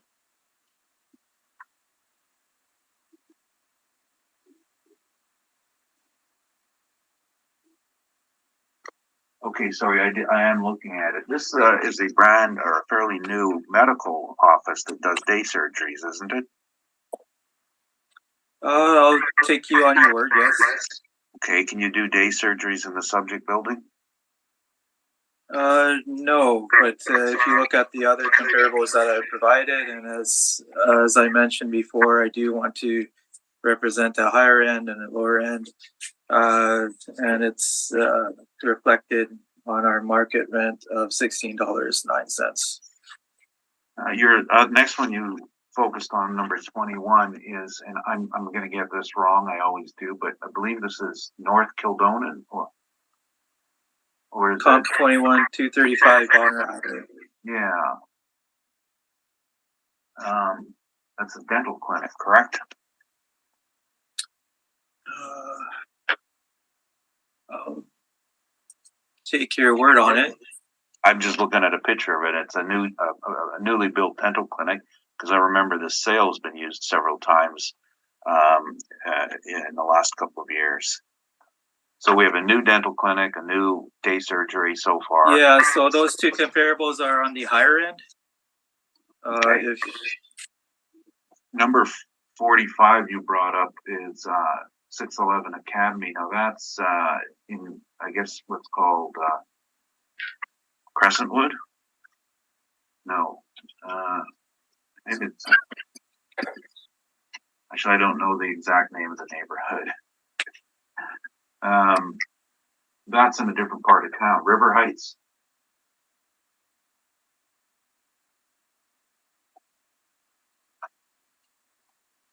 Is that correct?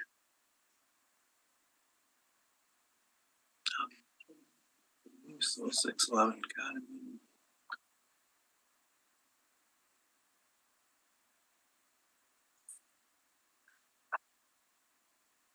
Yeah, near the Academy, Wellington. Okay, and just looking at a picture of it, this is new construction, Inspire Solutions. Is that correct? What was that again? This is new construction, is it not? You have a year on this?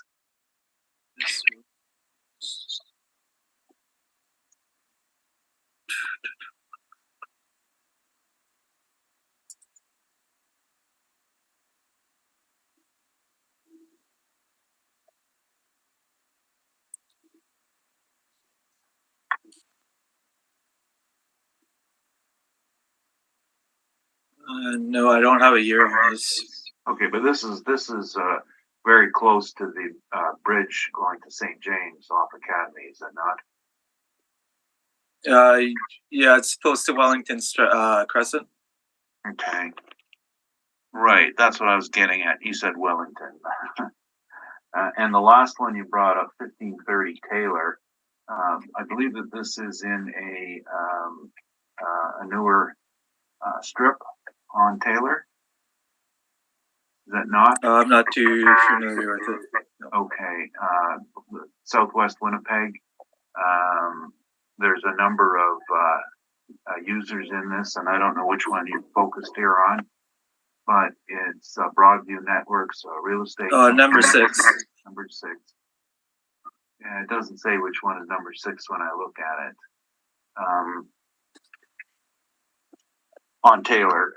So again, the 4 you focused on seem to all be in much different parts of the city. I'm just wondering if, in the search for comparables, you're probably over focusing on size rather than the neighborhood.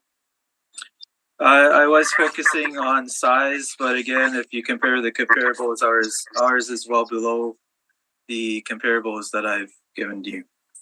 Ours is $16.09. So you're at 16, yeah, and I'm just looking at your rents on Provencher. There's some new builds that are $14 and $15, and perhaps would you think that Provencher, which is a slightly different part from this city, from this one, I should say, but it is close by in a newer build, that maybe there should have been a focus on those sites. Which comp are you talking about? Just the ones that you've got in St. Boniface. You've only got. So there's comp numbers. What comp number are you talking about? You've got. I quickly looked at this: 64, 65, 66, 67. So you're talking about 425 square feet, 540 square feet, 1722, and 1100 square feet. Yes, but I'm just wondering if you didn't want to look at ones in the neighborhood. But you also have location is like you're indicating is important, but also size is important as well. Okay. And again, the comparables I presented is well above what we're asking for this particular site. Now, in respect to the size on your page 8, first of all, page 8, was this all done by the model? Yes, everything was done by the model. You have 5 units in there, 5 premise IDs ranging from 124 feet to 1,659 square feet. Are there 5 tenanted spaces in the building?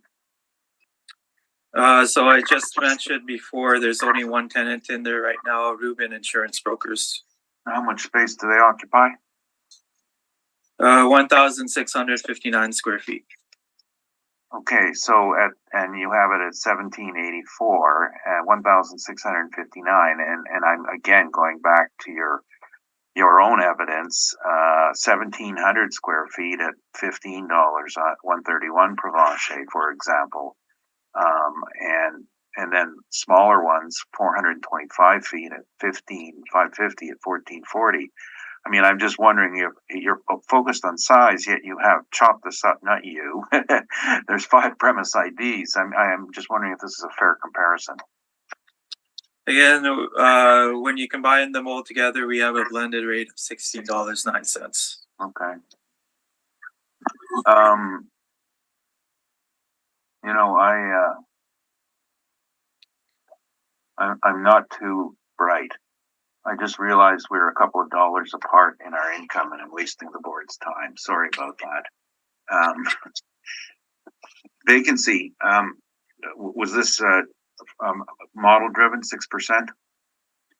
Yeah, so vacancy loss, expenses, and the shortfall $8 per square foot is all model driven. Now, in your vacancy calculation, do you have a citywide rate for OFS, or do you do any local area adjustments? Again, it was model driven, so I am not familiar what the model provides. I mean, I'm not working in the model section. Right. And in regard to the capitalization rate, this again was model driven based on somebody changing the effective age to 1950. Is that how I read this? So 6.2% is model driven, and the effective age does affect cap rate. And on your page 10, would this then come from which row of the city of Winnipeg? You have 2 there for OFS, A's and B's. So this would be a pardon? Which one is it, A or B? Oh, so this would be a suburban B. B, okay. And so it's closer to the lower end of the range then, or well, maybe midway between your 20th and 80th. Yeah, around there, yeah. Does that coincide with being in the mid-range of the market for age and quality? I can't really comment on that. I just presenting what the model has given to me.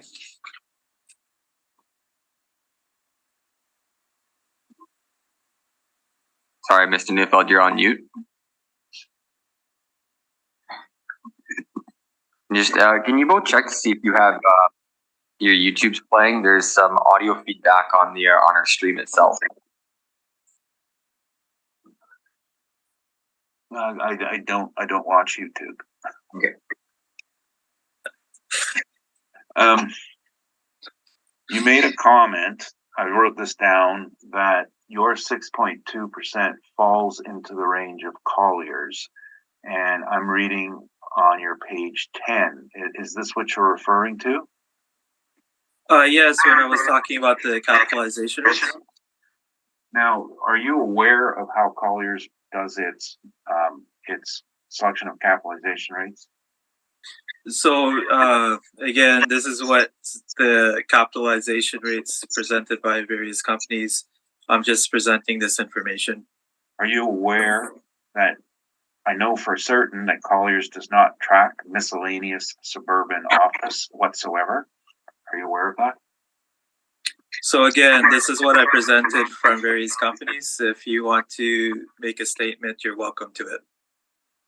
Well, I'm just asking if you're aware of that. Did you, if you put this in your report, so this is your responsibility, isn't it? It's my responsibility to present the evidence for our market value to the best of the city's knowledge. And the other companies that sell properties, it's under their range, is it not? Yes. And in your footnotes to it below on page 10, you've listed the authors of these 3 particular reports.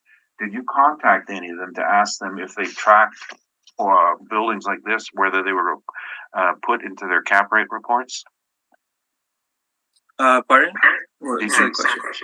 Did you ask any of the people referenced at the bottom of page 10 if a building like this, built in 1935, an old post office, would be included in their cap rate analysis? Again, I did not ask anybody. Okay, those are my questions. Thanks. Thank you very much. Ms. Davidson, do you have any questions? Quick one on the vacancy. You'd indicated that all of the premises are vacant except for the one. Is that correct? Yes. And you're using a model-driven rate of vacancy of 6%. So I was just wondering how you kind of square that. Like, how long have these vacant premises been vacant in this building? For this building, I can briefly go through it. If you just give me a few minutes, if you don't mind.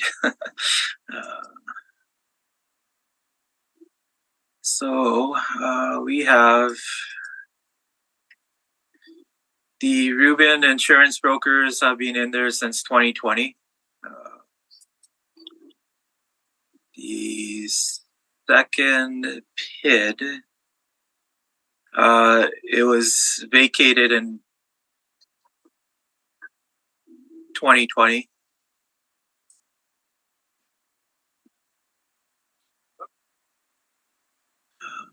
Third PID was vacated in 2020. So at the time of the sale, sort of corresponds to. I haven't been checking that, but that we do have that sale on record for, I believe I said May 1st. I believe I said that. I'm not too sure, but we do have that sale on this record. The fourth premise has been vacant since 2017, and the fifth premise has been vacant since 2017. Okay, thank you. I don't have any more questions. Thank you. Thank you very much. Ms. Knight, do you have any questions? So the age, when you're looking at your cap rates on page 10, the age of the building is coming into effect, and that's why you're sitting at the 6.2 under the suburban B?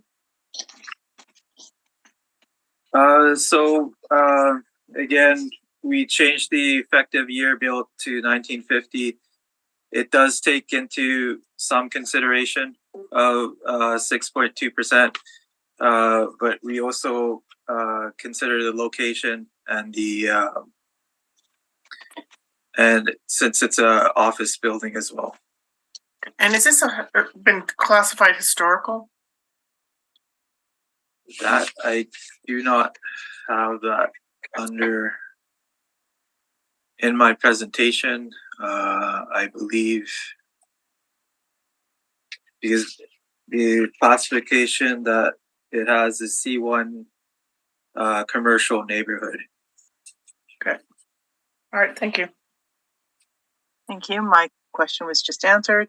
So, Mr. Neufeld, please proceed when you're ready. You're on mute. I'm not hitting the mute, am I? Sorry, Mr. Neufeld, there's some feedback that Okay. picked up when the assessors, so I just needed you to eliminate that. Okay, no, I was just wondering if I was something, okay. The property is a former post office, and it is on the historic site, listed, it's called the Dominion Post Office, and that's its original name. And I don't have the number of the listing, but it's on the Winnipeg historical list, which of course means that it's basically frozen for any development or use. So if, for example, someone found the land to be a good price for development, you would not get a permit for demolition. So it's fixed into what it is. And that also means that elements have to be preserved on it. And I don't have the entire write-up on what was preserved handy, but when it was so-called renovated, the person who did it was Dave Palubeski, and he, of course, is a planner. So he worked within the confines of the historical registrations. So any changes he made were very, very restricted. So there's no question that there's been no change in the effective age because elements are protected. And I can't find the actual report, but I do remember talking to him years ago when he was doing his renovations on it, that he was living within the confines of what he was required to do. And you've heard me already give you a list of the so-called alterations and changes. Nothing in there had any impact on changing its effective age because the building has to look like it originally looked. There are 2 tenants in it now, and we've given you the leases. And after I went on and wasted your time, I realized we're at the same potential income, and so we don't have a disagreement there. Vacancy we do, and what we do with vacancy is rely on the Johnson report, and you'll see that in our report we've also put in the extracted pages regarding vacancies. This report tracks every office building in the city of Winnipeg, so it's very comprehensive and transparent. When the city model uses OFS, they go into all sorts of different neighborhoods. So naturally, a neighborhood that is growing, we'll call it a hot market, southwest of Winnipeg, is going to have very low vacancies, and that skews off their results. Crescentwood will have a very low vacancy because even during COVID, people were moving there. And different parts of the city do have different amounts. Now, Johnson doesn't break it down by neighborhood on suburban because the sample size is not large enough to do that. But what we do is we look at the overall report. So and there is a mistake here. What we normally do is look at the total inventory of office, and then the suburban, which are respectively 9.9 and 7%. The error in that is that this would be coded a miscellaneous, and the numbers are actually higher for miscellaneous. And I'm not changing it. I'm saying we made an error. We should be at 11%, which is 14.6% for overall city and 7.5% for suburban miscellaneous. But like I said, we've presented this, and it's not fair to look for a lower value after you've already presented. Anyway, and then the rest of it, non-recoverables are in there, and I presented a series of orders yesterday, and I know you don't make decisions based on how other buildings were assessed, but the point here is that it's not a value estimate, it's a methodology. So we're reached with a point as we come to the end of the appeal cycle. Half of the buildings have 7%, half have 3%. as we go into determining whether there's a further appeal or not, there will be a push towards conformity, and we've got split decisions, and that's a practical matter, but from a value perspective, every building has a non-recoverable. If you don't put in a non-recoverable, you're presenting misleading information.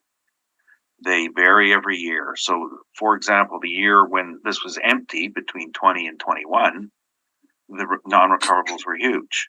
As it filled up at the end of 2020, they dropped. And that's the way the cycle works. So one year it'll be 30%, next year it'll be 0.5%. Over time, you average it out. And if you don't, as I said, your valuation is misleading. The city of Winnipeg is the only authority in Canada, to our knowledge, that believes that the rate is so small. The market believes you have to tell the truth, or you're misleading the public. And the market uses exactly the numbers that we're suggesting: 5% for non-recoverables, 2% for structural reserve, for a total of 7%. So our NOI differs by those two factors: the vacancy and the non-recoverables. In terms of capitalization rate, as I said earlier, we are on the historic list. It's protected. It means that your avenue of change and alteration is limited. It was built in 1935. It does have defects. It's obsolete in terms of the way it was built for a post office. That it gives its obsolescence issues for alternate uses. The two-story is actually a negative factor because people move to the suburbs because they don't want to go up the stairs. Most suburban is single level, and as a matter of fact, the assessor's comps that he picked out were all single level. The issue of and I brought this up, this is an issue regarding the sale and the quality of the building. Mr. Palubesky bought the building, renovated it, and then he died in the building from carbon monoxide poisoning. So there was a defect in the construction. Then it was the estate sold it to his accountant, and it was a non-arm's length transaction. And all of this was provided to the assessor outside of the hearing because nobody should be.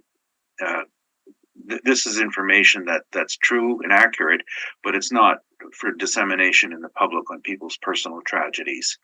I've spoken to all the participants. I'm extremely satisfied this was a non-arm's length transaction and no weight should be put on it. Now, what is of concern is we have a building with a known defect. Now, it was corrected according to the people who ended up fixing it and investigating it. But it's like having a contamination in your building. It's always going to stick with the building, and there's always going to be questions about the HVAC system because it's a building defect. And a cold night like last night was when it happened, and that's going to be always the concern. So now, in terms of capitalization reports, the Collier's cap rate, which the assessor referenced, would never cover a building like this. And our report is listed on page, this is a long report. The standards are listed on page 54. I don't see page numbering on my report. And what we have is suburban A, suburban B, and I participate in this report as of a couple of months from now. I think it's my turn to write it. We don't track these buildings. We track investment quality buildings because that's what we do for a living in our brokerage department. So when we report suburban B 6 to 6.75, this is for buildings completely superior to the subject, not 1935 buildings. So what we have done with it when we try to calculate a cap rate is we do use the 6% as a base and then adjust for the differences as we have in our on our page 2, in which I've gone over with you. Now, in terms of when we're talking about the specific age of it, first of all, on page 8 is the notification of being on a historical list. Page 9 is the basement space, and you can see that this is still original vintage brick construction. There have been no changes here. The bottom shows a change with where ducting was brought in, because in an old building like this with the heating system, they're not easy to adapt. So most changes, when they try to get a modern thermally efficient system, they'll use external exposed ducting for transmission, and you'll see that throughout the building. For example, the next page shows an upper level space with a duct running into their kitchen area that was put in. The stairwell, again, showing the same brick, no change, the same wood. You'll note throughout the building that there's touches that have remained. The next picture, which is an outside door, the original casing around the door frames, and that would be wood, not MDF. The stairwell, the original wooden stairs. An interesting point about the wood on stairs is that under building code, it's not allowed because it's you have to have a non-combustible stairwell or a 2-hour fire delay stairwell. Wood railings do not offer this. Now, because these are frozen by the historical designation, that means that the limitation of a tenant, anyone who has to follow ISO 9001 standards, cannot rent this space because their company is required to comply with National Building Code on a 2-hour fire separation issue. And that limits its potential in the marketplace to investors or to tenants, and then that hurts the investment side of it. The other pictures are fairly repetitive, and they show the space. Page 13, for example, shows the second floor upper space with the 3/4 style ceiling, and page 14 again, a 3/4 style ceiling with the trusses going into the space. But this is not. No, page 15 has a modern toilet. So I don't think that's cause for bringing up the effective age. And the rest of the pictures are fairly self-explanatory on what was done. Now, the other change would have been on page 19, and I think the post office put this in, the barrier-free access, back when it was a post office, because the feds would have been up on that from the beginning. So just to summarize, we got old building, risk levels, and got to be capped higher, and there's a vacancy issue and the non-recoverable issue. That's my presentation. Thank you very much. Mr. Singh, do you have any questions for Mr. Neufeld? No questions.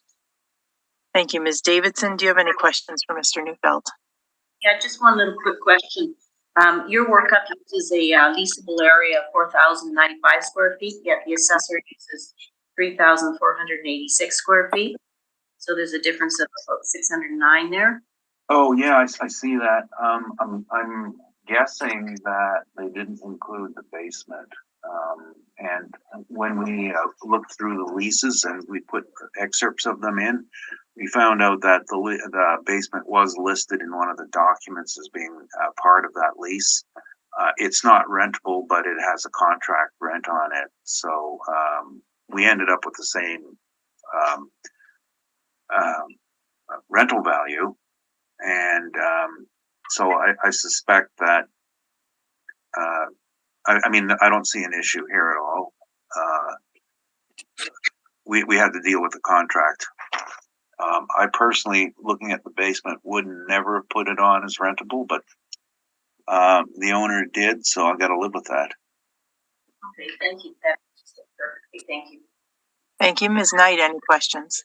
Yeah, just in regards to the vacancy issue. So are you saying the vacancy issue's got to do with the defective things, or the vacancy issue is because at the time they were doing the renovations and so therefore it was vacant?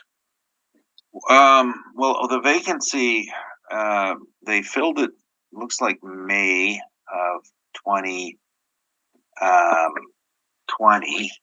The building was, they shut the business down in 2017, or they were winding it down in 2017. So, and that was, what do you want to call it? Force majeure, act of God, whatever. I think that they were just, it wasn't a market factor. And so I'm not thinking that we would necessarily put, like vacancy isn't due to real estate. It was due to something else. So we're looking for a market-based vacancy. The difference is that we're using the Johnson report to have better information, and the city is using it from all parts of the city, which is not reflective of where this is. Okay, thank you. Thank you very much. I have no questions. Does anyone have the need for summary at this point? I'm good. It would just be a repeat, so I think move on. Great. The next matter is 278 Marion Street. Mr. Singh, please proceed when you are ready. This is file number 22-2354. Roll number 0607505700. Address is 278 Marion Street. Roll year 2023, reference date April 1st, 2021. Assessed value is $570,000. It's an office building. It has 4 premises. It's 1-story building. The actual year built is 1945 through renovations. Effective year built is 1975. Zoning is C2, commercial community. Land area is 5,757 square feet. And gross floor area is 5,456 square feet. Leasable area is 2,632 square feet. Recommendation is to maintain the 2023 assessed value of $570,000.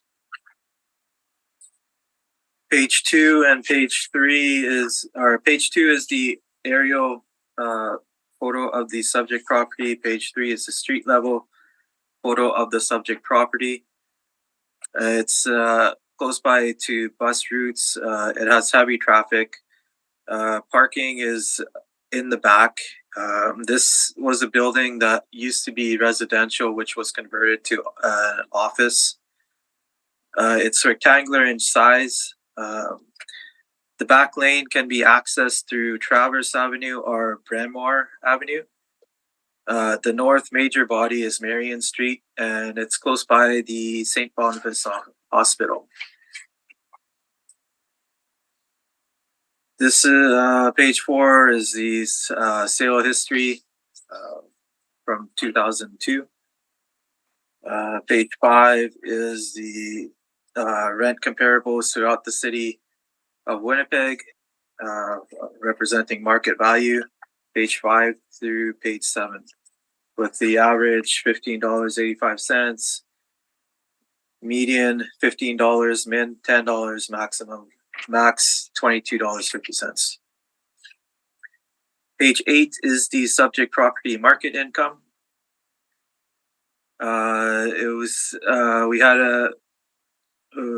There's one tenant in there, Dominion Lending Centers, Spooner Financial, and they occupy the first, second, and basement of the entire building.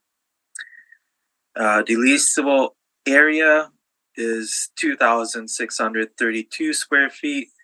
The blended rate is $14.43 for a potential rent of $37,975.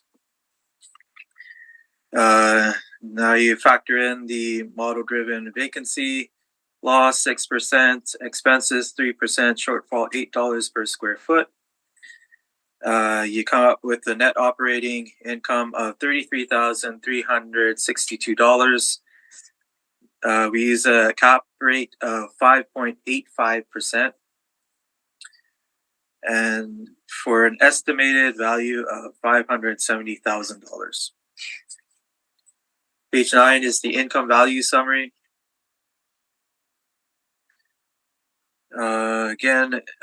Page 10 is the cap rates presented by various companies throughout the city. It's 5.85%. It's a suburban B. It falls within the city of Winnipeg parameters, closer to the 20th percentile.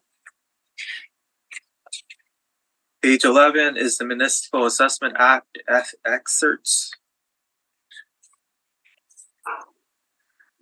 Page 12 to 17 is the INE mailer sent in by the owner. That's my presentation. Thank you very much. Mr. Neufeld, do you have any questions for Mr. Singh? Yes, I do. So again, we have a building where on page 1, someone has changed the effective age. Do you know what was the basis of this change? It was renovations and permits. I can try to. Other than that, I don't have more information. I can try to access that, but. Well, I'm looking at them, and there's some very strange ones, such as putting in new toilets, changing signs, repair of a beam, and wiring a sign. I don't see anything that would indicate a change in extension of its economic life. Do you have anything to prove that it was economic life was extended?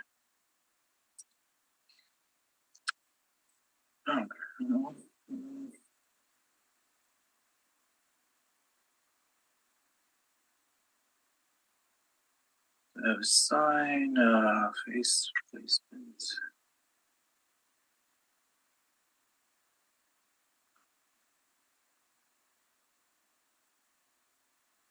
So I have office interior alterations. I have licensed plumbing contractors,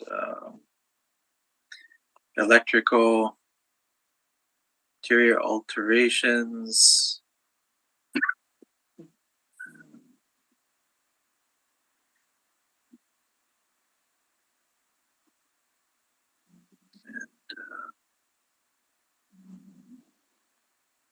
You understand the concept of extending economic life, don't you? The question I was asking. Right. So there were renovations extending the economic life. Just naturally, with new tenants, you do have to upgrade certain areas, and there has been done throughout work throughout the house as well. You don't think that every time you have a new tenant, you're faced with that regardless of what the property is, and that's not any part of extending the life? You know, that's a tenant issue? Or do you think that like new rugs, new carpets extends the life? I think when you upgrade materials within a property, that does extend the life.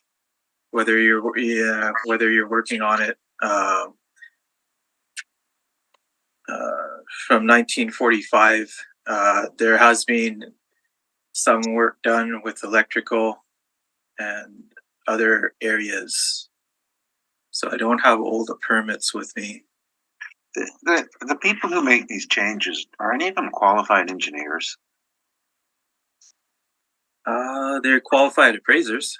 Well, I'm looking for an engineer. I mean, we have a 30-year change in the remaining economic life of a property, essentially here, and as an appraiser, I'm not allowed to make those sorts of calls. We rely on experts, such as engineers.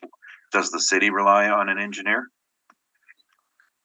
Well, I believe with appraisers, they are allowed to change the effective year built. Not without proof. That's acting outside your area of expertise. Right. So judging by the permits and everything, that's how it was determined. Okay, but so the answer is you use an engineer. The answer is you don't know, or no, or yes. I don't know. Okay, good. And again, you presented rents. Any of them standing out as being in the neighborhood and comparable? The comparables that I've chosen is comparable 14, comparable 33, comparable 35, comparable 39, comparable 66, comparable 75, and comparable 78. Okay, and I'm guessing that you picked these for their size. Is that about right? Mostly for size, yes. Any of them converted houses? That I would not know. And just looking through your list, I'm going to ask you if any of them are in the neighborhood.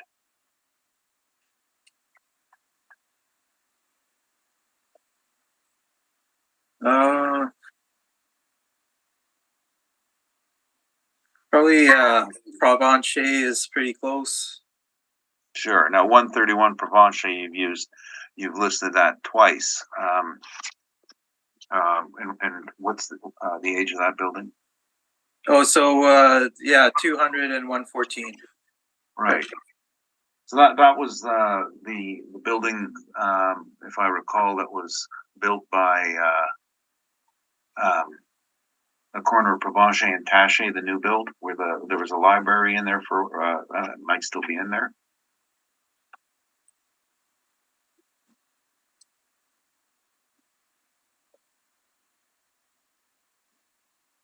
Is that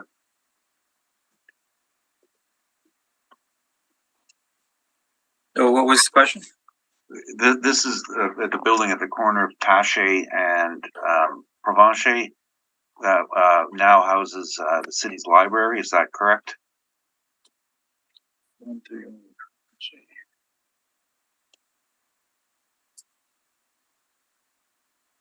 I don't have that answer with me right now. Well, I'm looking at a picture of it. It's a 3-story steel framed building with brick veneer. Do you have that information?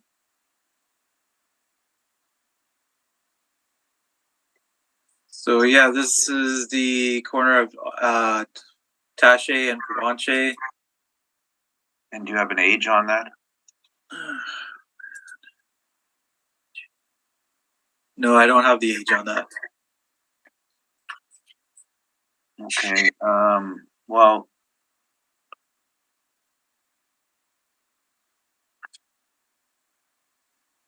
Mr. Neufeld, if you have an age, you can present that in your evidence. yeah, no, that's fine. I don't have one. I just recall probably about the year 2000 from memory. Okay. That's fine. I'll just now the one you quoted, 17, number 78. Oh, wait, 78. Okay. 1619 Pembina, that's at the corner of Pembina and Chevrolet, another 5-story building, steel framed, brick veneer, correct? I will take your word on it. It was built in the 60s. Is that a fair call? I don't have the age. Okay. And I mean, I guess I'm looking at the rest of them, and you doubled down on 611 Corydon, and you're bringing up 1700 Ness. That's at the corner of King Edward and Ness. That's a modern office building as well, isn't it? 611 Ness. No, number 33, 1700 Ness.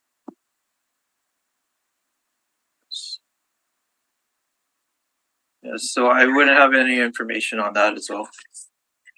Okay. Well, it is one of my clients' buildings, so I am familiar with it.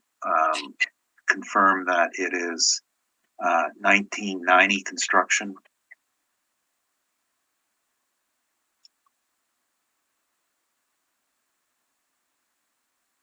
Are you aware of that? If not, I'm just introducing it verbally. Yeah, that's fine. Okay. No, I'm not aware of them. Okay. Now, so what about the actual rent? Did you try to calculate what that might be? Of which property? The subject? So what was your question? Well, you have an income and expense form, so maybe I'll just back that up a bit. You mentioned that, was it Spooner is in there? What page is that written on? Which one? You said Spooner was the tenant? Yeah, Dominion Lending Center, Spooner Financial. And what page were you reading from? That's my own information. Oh, okay. That's why I couldn't find it. So, but at the time you asked for the income and expense form, it was at least to Turning Leaf, correct? The INE that I presented is from the owner. Page 14, Turning Leaf.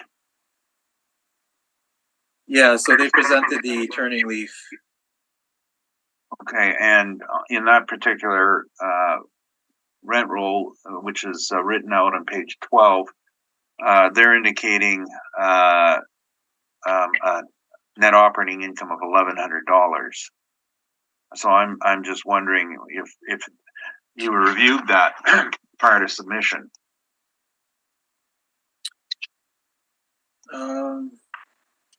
Yeah, so they're indicating this is Turning Leaf,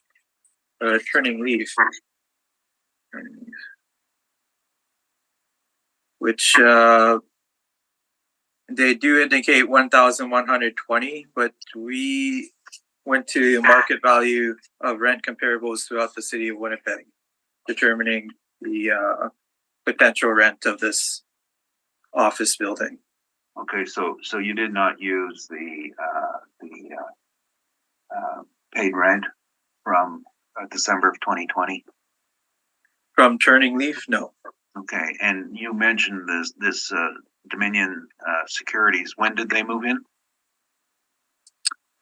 They moved in, I believe, 2022. Okay, so so we won't go there. But now, did you note the COVID form on page 16? In regards to? That the tenant vacated due to COVID? Moved. Question 3, moved.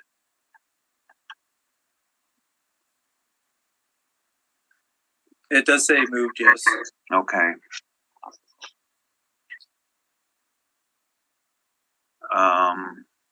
And moving to the cap rate, at 5.85%, this comes below or towards the the lower end of your range in the 20th percentile. Essentially, we have a converted house, which is residential construction style, in a city where the modern investor is dealing with commercial properties like the steel framed ones you brought up as comps. How can this old house command a low cap rate? Well, it's not a house anymore. It's an office building. They converted it themselves. So we just go with the market value of what's presented throughout the city of Winnipeg for office buildings. Okay, but so does the construction factor in that? In the model? What do you mean by construction? The quality of construction. Yes, I believe we have a standards finish for the first premise. C for the second premise is basement leasable, which refers to lower rent per square footage, and the third premise is standard finish. The experts that you quote in your report, Collier, CBRE, and Cushman, there's not a single one of them that caps that low, is there? Well, you're not going to get an agreement with on everything. We use this as a general guideline, and but these three it companies does fit into our city of Winnipeg percentages. These three companies sell commercial properties. Does the city sell any commercial properties? No, but the city assesses commercial properties. Okay, and so you don't have experts in brokerage working for you, do you? No, that would be a different department. Okay. I'm just trying to clarify what you do and you can and you can't do here. Just make sure. I mean, because you bring in outside experts and you're not listening to them. So I just would like to know why. What do you entail experts? These are all people's opinions. We want to make it fair, so we brought in different companies from different areas of the city. But they do fit in within the city of Winnipeg parameters. If you look at 5.85, Collier's doesn't even have anything in suburban B, but you're looking at downtown A. That doesn't make any sense. How many? If you look at, I'm sorry. Pardon? I'm sorry, I interrupted you. So I'm not going to go on and on. These are just representative of different companies with their own opinions. It does fall in with the City of Winnipeg Assessment Department. This is an opinion. Both of us are producing an opinion of market value for the property, and this is our evidence. How many investment properties sold in the city of Winnipeg in the year preceding the reference date? Office investment. I do not have that information. Have any taken place? I've heard your colleagues testify that none was the answer. Do you agree or disagree with that? I haven't heard it from my colleagues, and I do not know what you're talking about. Okay. I think that's asked and answered. He doesn't know. So Yeah, no, that's fine.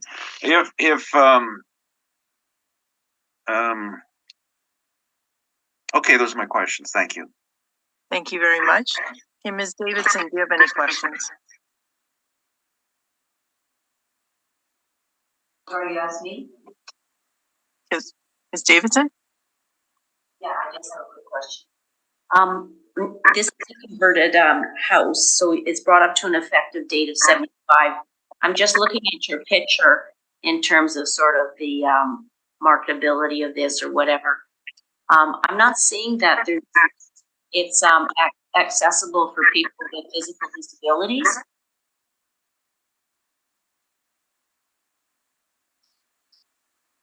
Yes, so the effective date has been pushed to 1975 because of inside renovations.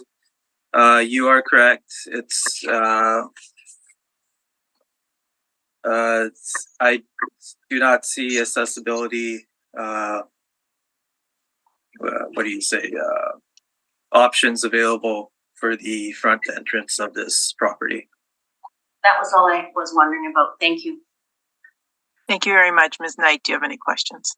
I do. On the page 17 of your brief, it's talking about a new tenant. So Mr. Neufeld asked you about the COVID questionnaire where somebody moved, but it looks like a new tenant also came in at the same time. Yes, so Would you agree with the new tenant we have is sorry, wrong. So the new tenant that we have is the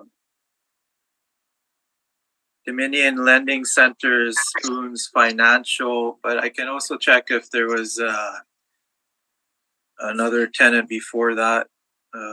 Just give me a few minutes.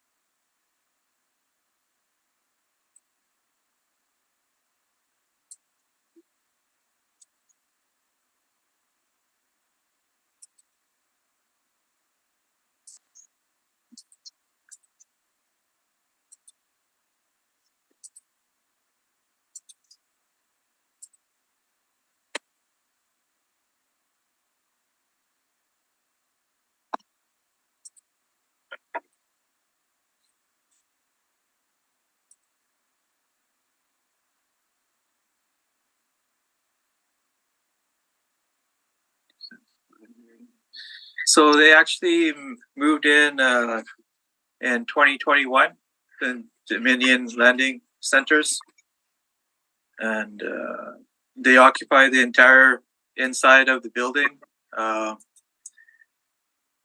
And yeah, so it was vacant in 2020. That's when the renovations were taking place. Okay, so the page 12 says 1,700 square foot leasable, but the plan for the building is 2,632 leasable. Where do we get the difference of the 6 and 3, 900 square feet? Sorry, what was the question again? So on the INE, on Right. your page 12, it shows leasable area 1,700 square feet. But the building, you're saying the leasable area is 2,632 square feet. So where's the extra 932 square feet being used for? So again, the INE has been sent by the owner. We've always had this leasable area for of 2,632 square feet. And So we've then would always you had. presume that the owner is using that other 900 square feet?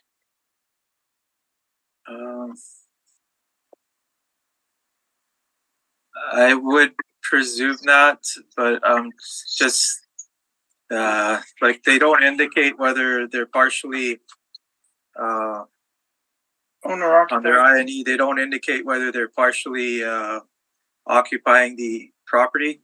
Mm-hmm. But I can.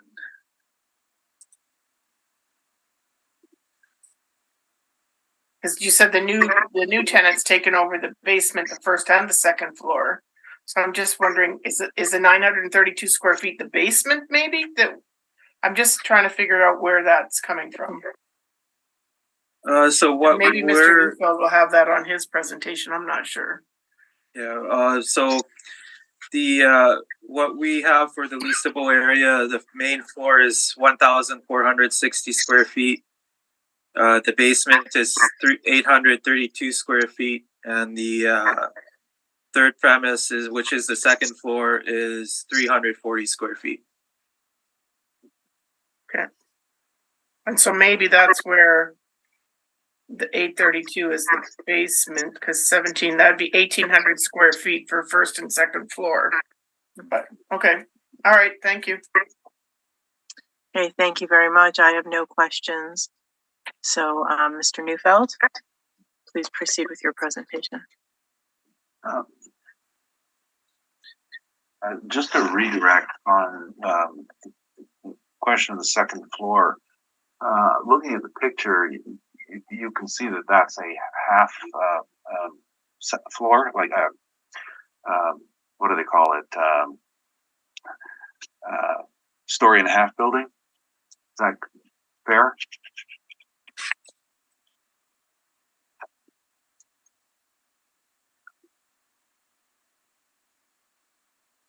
So,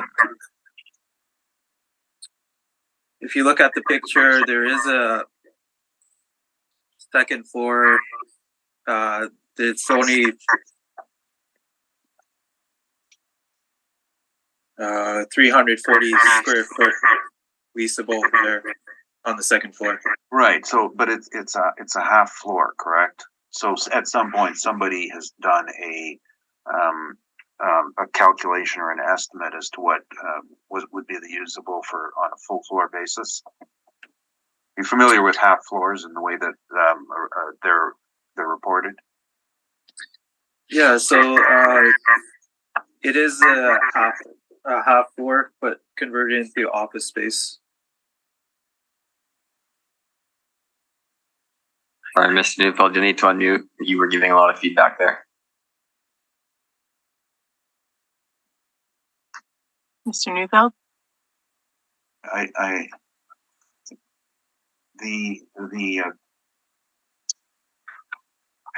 made me forget where I was here. The calculus, at some point somebody did a conversion, correct, on converting this half space to a usable area. Do you know what the footprint of the main building is? Again, I don't have that information. It's an office building, and that's what I'm presenting with in my presentation. Yeah, I'm just trying to look to get some degree of certainty on something we possibly would agree with on that particular area, so we know what where our difference is. That's why I was wondering what the you don't have the plan area of the building, because there's actually outer additions as well, right? Like I'm seeing that the building is approximately, the main building, 750 square feet, and then there's additions on it. At the front, you can see that there's an addition. So would you think? No, I'm just trying to see if we're on the same page, at least to describe where these spaces go. That your 1,460 square feet represents about 750 on the main building, plus the two buildings, the two attached portions, and then the 340 represents about half of the 750 for the second floor. Was that a question? Yeah, no, I yes, it is, and I'm also looking at it on Google, measuring it as well. So I'm just wondering if that sounds reasonable. So again, I can't comment on that. I have the main floor is 1,460 square feet. Right. The second floor, 340 square feet, and the basement, 832 square feet. Okay, that's fine. I'll perhaps attempt to address it. Thank you. Okay. Mr. Neufeld? Yes. So on the picture on page 1, the original house footprint is in approximately 750 square feet, and then there were at some point in time there were additions on the front and the back, and it looks like the front one's about 250 feet. And the back one is roughly another 200 square feet. So, and then the second floor is a half measure. So you take the 750 and divide it in half. So I'm just saying that this is where the 1,700 feet came from that the owner supplied. And the city wasn't sure how they got to theirs. So we differ on the size of the rentable space. The other difference is the basement space. In this case, unlike the last property we heard, which was the post office, that it was questionable whether or not to count it because it had high ceilings, it was built for it. This is a house. In anyone who's been in a house built in 1945, you know what you're getting for a basement, 5 to 6 feet clear. So these are not rentable, and the owner's been diligent in his reporting to you. He has 1,700 square feet rentable. He also has tenants. Now, at the time that the city asked for this mailer, he had provided you his rent, 28,800 gross and 27,680 in expenses. We went through it and looked at this, and we did not rely on the professional fees of 10,000 and the roof repairs of 4,800.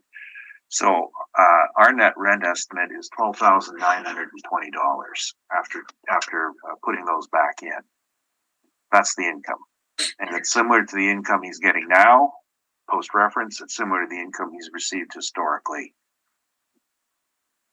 This is what it generates as a converted house. And for comparables, we have on our page 4 a number of comparables in St. Boniface, on Dismuron, Provencher, Marion, and these range from 601 to 1150. They will vary based on quality, of course, and with the subject being a lower quality converted house, it's going to reside at the, pun intended, at the bottom of the range. Most of the properties that we've looked at are professionally rented. This is not. So when you're using the income approach, this is what happens. You get low rents and low income on a converted house. Not a surprise. In terms of the vacancy rate, same mistake as last time. It should be 11%, being a miscellaneous, but I'm not changing it. We're using 8.45%, which is based on the industry and tracking rents and being transparent and providing them to you. Non-recoverables, well, you just heard me take out on his income statement $12,000 in expenses, so $13,000 in expenses. Those are called non-recoverables, and we're using an allowance of $591 because these are non-recurring. They're going to happen every so often, and we're using an allowance, stabilizing it over time. Shortfall is higher because essentially it's the tax is the issue, because the taxes are work out to $8 a foot on this property. $8 a foot generates a high shortfall rate, because shortfall is the cost of carrying vacant space. Can't escape taxes. So this is a case where the city's assessment and the number they put on it for taxation are contradict their shortfall parameters. They should be linked. They're not. Our NOI is at 9,300, and we're using a cap of 7.5. Now, in this case, again, we're dealing with a house conversion, an older property. Obvious repairs have been required. There was a repair of a beam at one point, and on the permits, repair, not extending the life, repair. So the issues relating to these the age, the real age, are hold up both in the statement and the selection of the cap rate. The only reason that we did not cap this higher is that I think that there's value in the land. Unlike the former property, there are no encumbrances on the land that would restrict the reuse. So it would probably be of interest for the land value. Now, the land value is not an incremental value. It's an either or situation. And when it stops making enough money, someone's going to come along and bulldoze it and build something on it, and they'll pay for the land. And that's why we capped at 7.5 instead of in the 8s, but because there is, it's losing its highest and best use. Last thing I would like to say is that properties like this don't get sold on their investment quality, because it's so far below the grade of an investment property. They generally get sold on the basis of either demolition or for an owner buying it for their own use. And because we're dealing with the income approach, that's the number. the comment I made in the last hearing, which is why it's at 255,000, was that I really think that it would be worth a certain amount per foot on a direct comparison approach, and the board took me at my word and applied that rate. Back then, that was $150 a square foot. And if you'll note my page 43, I had asked the assessor a question about commercial investment sales. This is every sale that occurred period of March 15th to April 1st, the year preceding the reference date, and coincidentally, the date that the first COVID restriction hit Manitoba up to the reference period. There were no investment sales because I was trying to explain this yesterday. When the market sucks, people don't sell their property. They hold and they wait for a better time. And as a result, you don't get any sales to rely on. If you don't get sales to rely on, it's an indication that the climate is bad. And it appears to me that the city kept their model machine running and they kept extending it and extrapolating without data. And that's why we have so many bad assessments right now. It should have gone down, not up, because that's what the market really is indicating from the parameters that the sales that actually do happen. And one of those areas is rents. Rents dropped like a rock because people were working at home. Now, why I said there's a particular interest is there's actually a house sale here that was converted to an office. That's the top sale on Balmoral, right behind Great West Life. And that sold for $169 a square foot. And if we were looking around, that's what we should be looking for a sale, is converted houses in the neighborhood. There's another one further down at 130 Scott that sold. However, that was a $1 sale. Nothing to report there. So there are sales happening on these converted houses. 171 Waterloo was a sale of a house, but it was sold for parking. So it's a different highest and best use.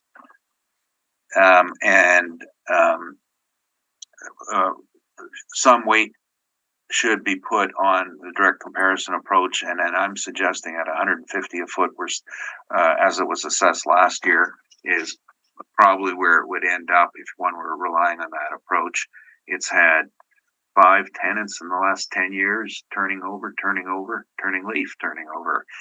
And it's been a poor investment property, and the city's got this one completely wrong.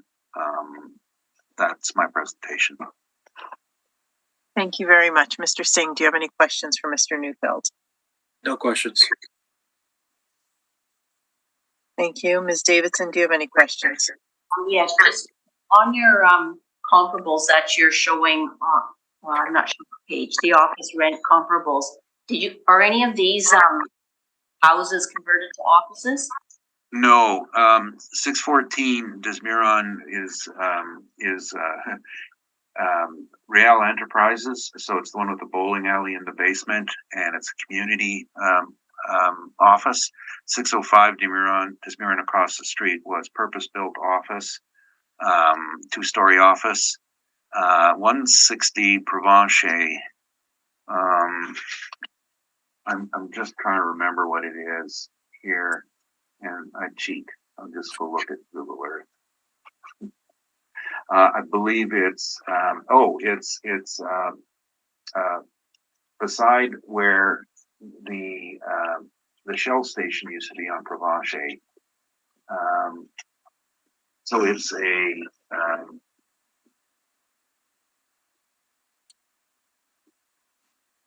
it's a 2-story building. No, my client's building. It used to be LaBelle in there, and now it's the Bra Bar, and a variety of offices. It's 2-story built for a commercial building.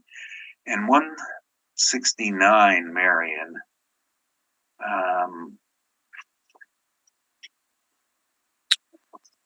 We don't stray too far from our knowledge base here.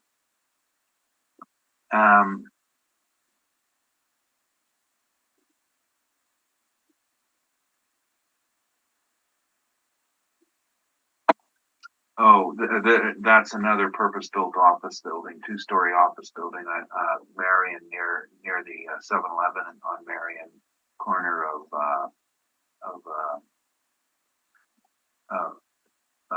Kenny and Marion near it. So all of these are purpose-built masonry, envelope, steel frame buildings, superior in quality to the subject. So coming up with the 760, are you relying primarily on these comparables you presented or on the actual income submission that the client provided? Well, both. Our comps show a range of 601 to 1150, and we're using 760, so it falls in the range that they're getting. And so, strength of the market is shown on that basis. I would say both would be my answer. Thank you very much. That's all my questions. Thank you. Ms. Knight, do you have any questions for Mr. Newcomb? Yeah, just again back to this 1,700 square feet to the 2,600 square feet. What do you think is the difference? Well, I think the difference is two things: is the city's added in the basement, and actually, I think it says that on their workup. Yes, 832 basement leasable. It's not leasable, and then the extra 100 square feet would be a difference in the way that the half story is measured. I have not measured it myself, but when you're talking about half stories, the realtors will generally take a 50% difference of the floor area and call it that. In commercial, our review is different because we would look at the amount of space that has 8-foot clear height, not anything below that. So the owner has done it that way, is how much 8-foot clear height he has on his second level. And with a pitched roof, of course, you're running from probably 5 to 9 feet. So anything that falls in at 8 would be his number. So the second part of this is you're saying the basement has no value when it comes to part of the lease. Not at all. As a converted house, it's going to, and I'm just trying to recall my notes here. It's like 5-foot clear, completely. There's no question about it that a house basement is never leasable area by anybody's standards. Appraisers can't use it, brokers can't use it, and it's not separately demised. It is not fit for human habitation. Earlier on the one in Taché, I had questions about it because I know it was purpose built for commercial use, so it was a question mark. With this one, there's no question mark. It's not rentable. Okay. And then when you're saying $150 per square foot, is that of the building or of the land? Oh, no, that's going to be the upper level of the building, which is the standard measurement, 1,700 feet at 150. Okay. And of the land, if you were looking at the land in that's actually kind of an interesting point I was just thinking of, is that you have 5,700 square feet. And if you were looking at these days, we're seeing a lot of sales that are hitting $25 a foot. So that's going to be 57 times 25. That's 144,000. So what I was trying to say earlier is that the land is creeping up, the income level is down. So I think the land value is higher than 125. So I don't particularly want to stand on 125. I think you're looking at 145 for the land and about 250, 255 for the building. Okay, thank you. Thank you very much. My question has been answered. Is there a need for summary from either party? I'm okay. Oh, no, I'm just happy we got out here at 12:30. Perfect. Well, we Great. did. Yeah, you'll have to quick deliberations because I need the room in half an hour. Well, we'll do our best. Okay. But we have heard all the items scheduled, and this hearing is now adjourned. So good afternoon, everybody. Thank you. Thank you.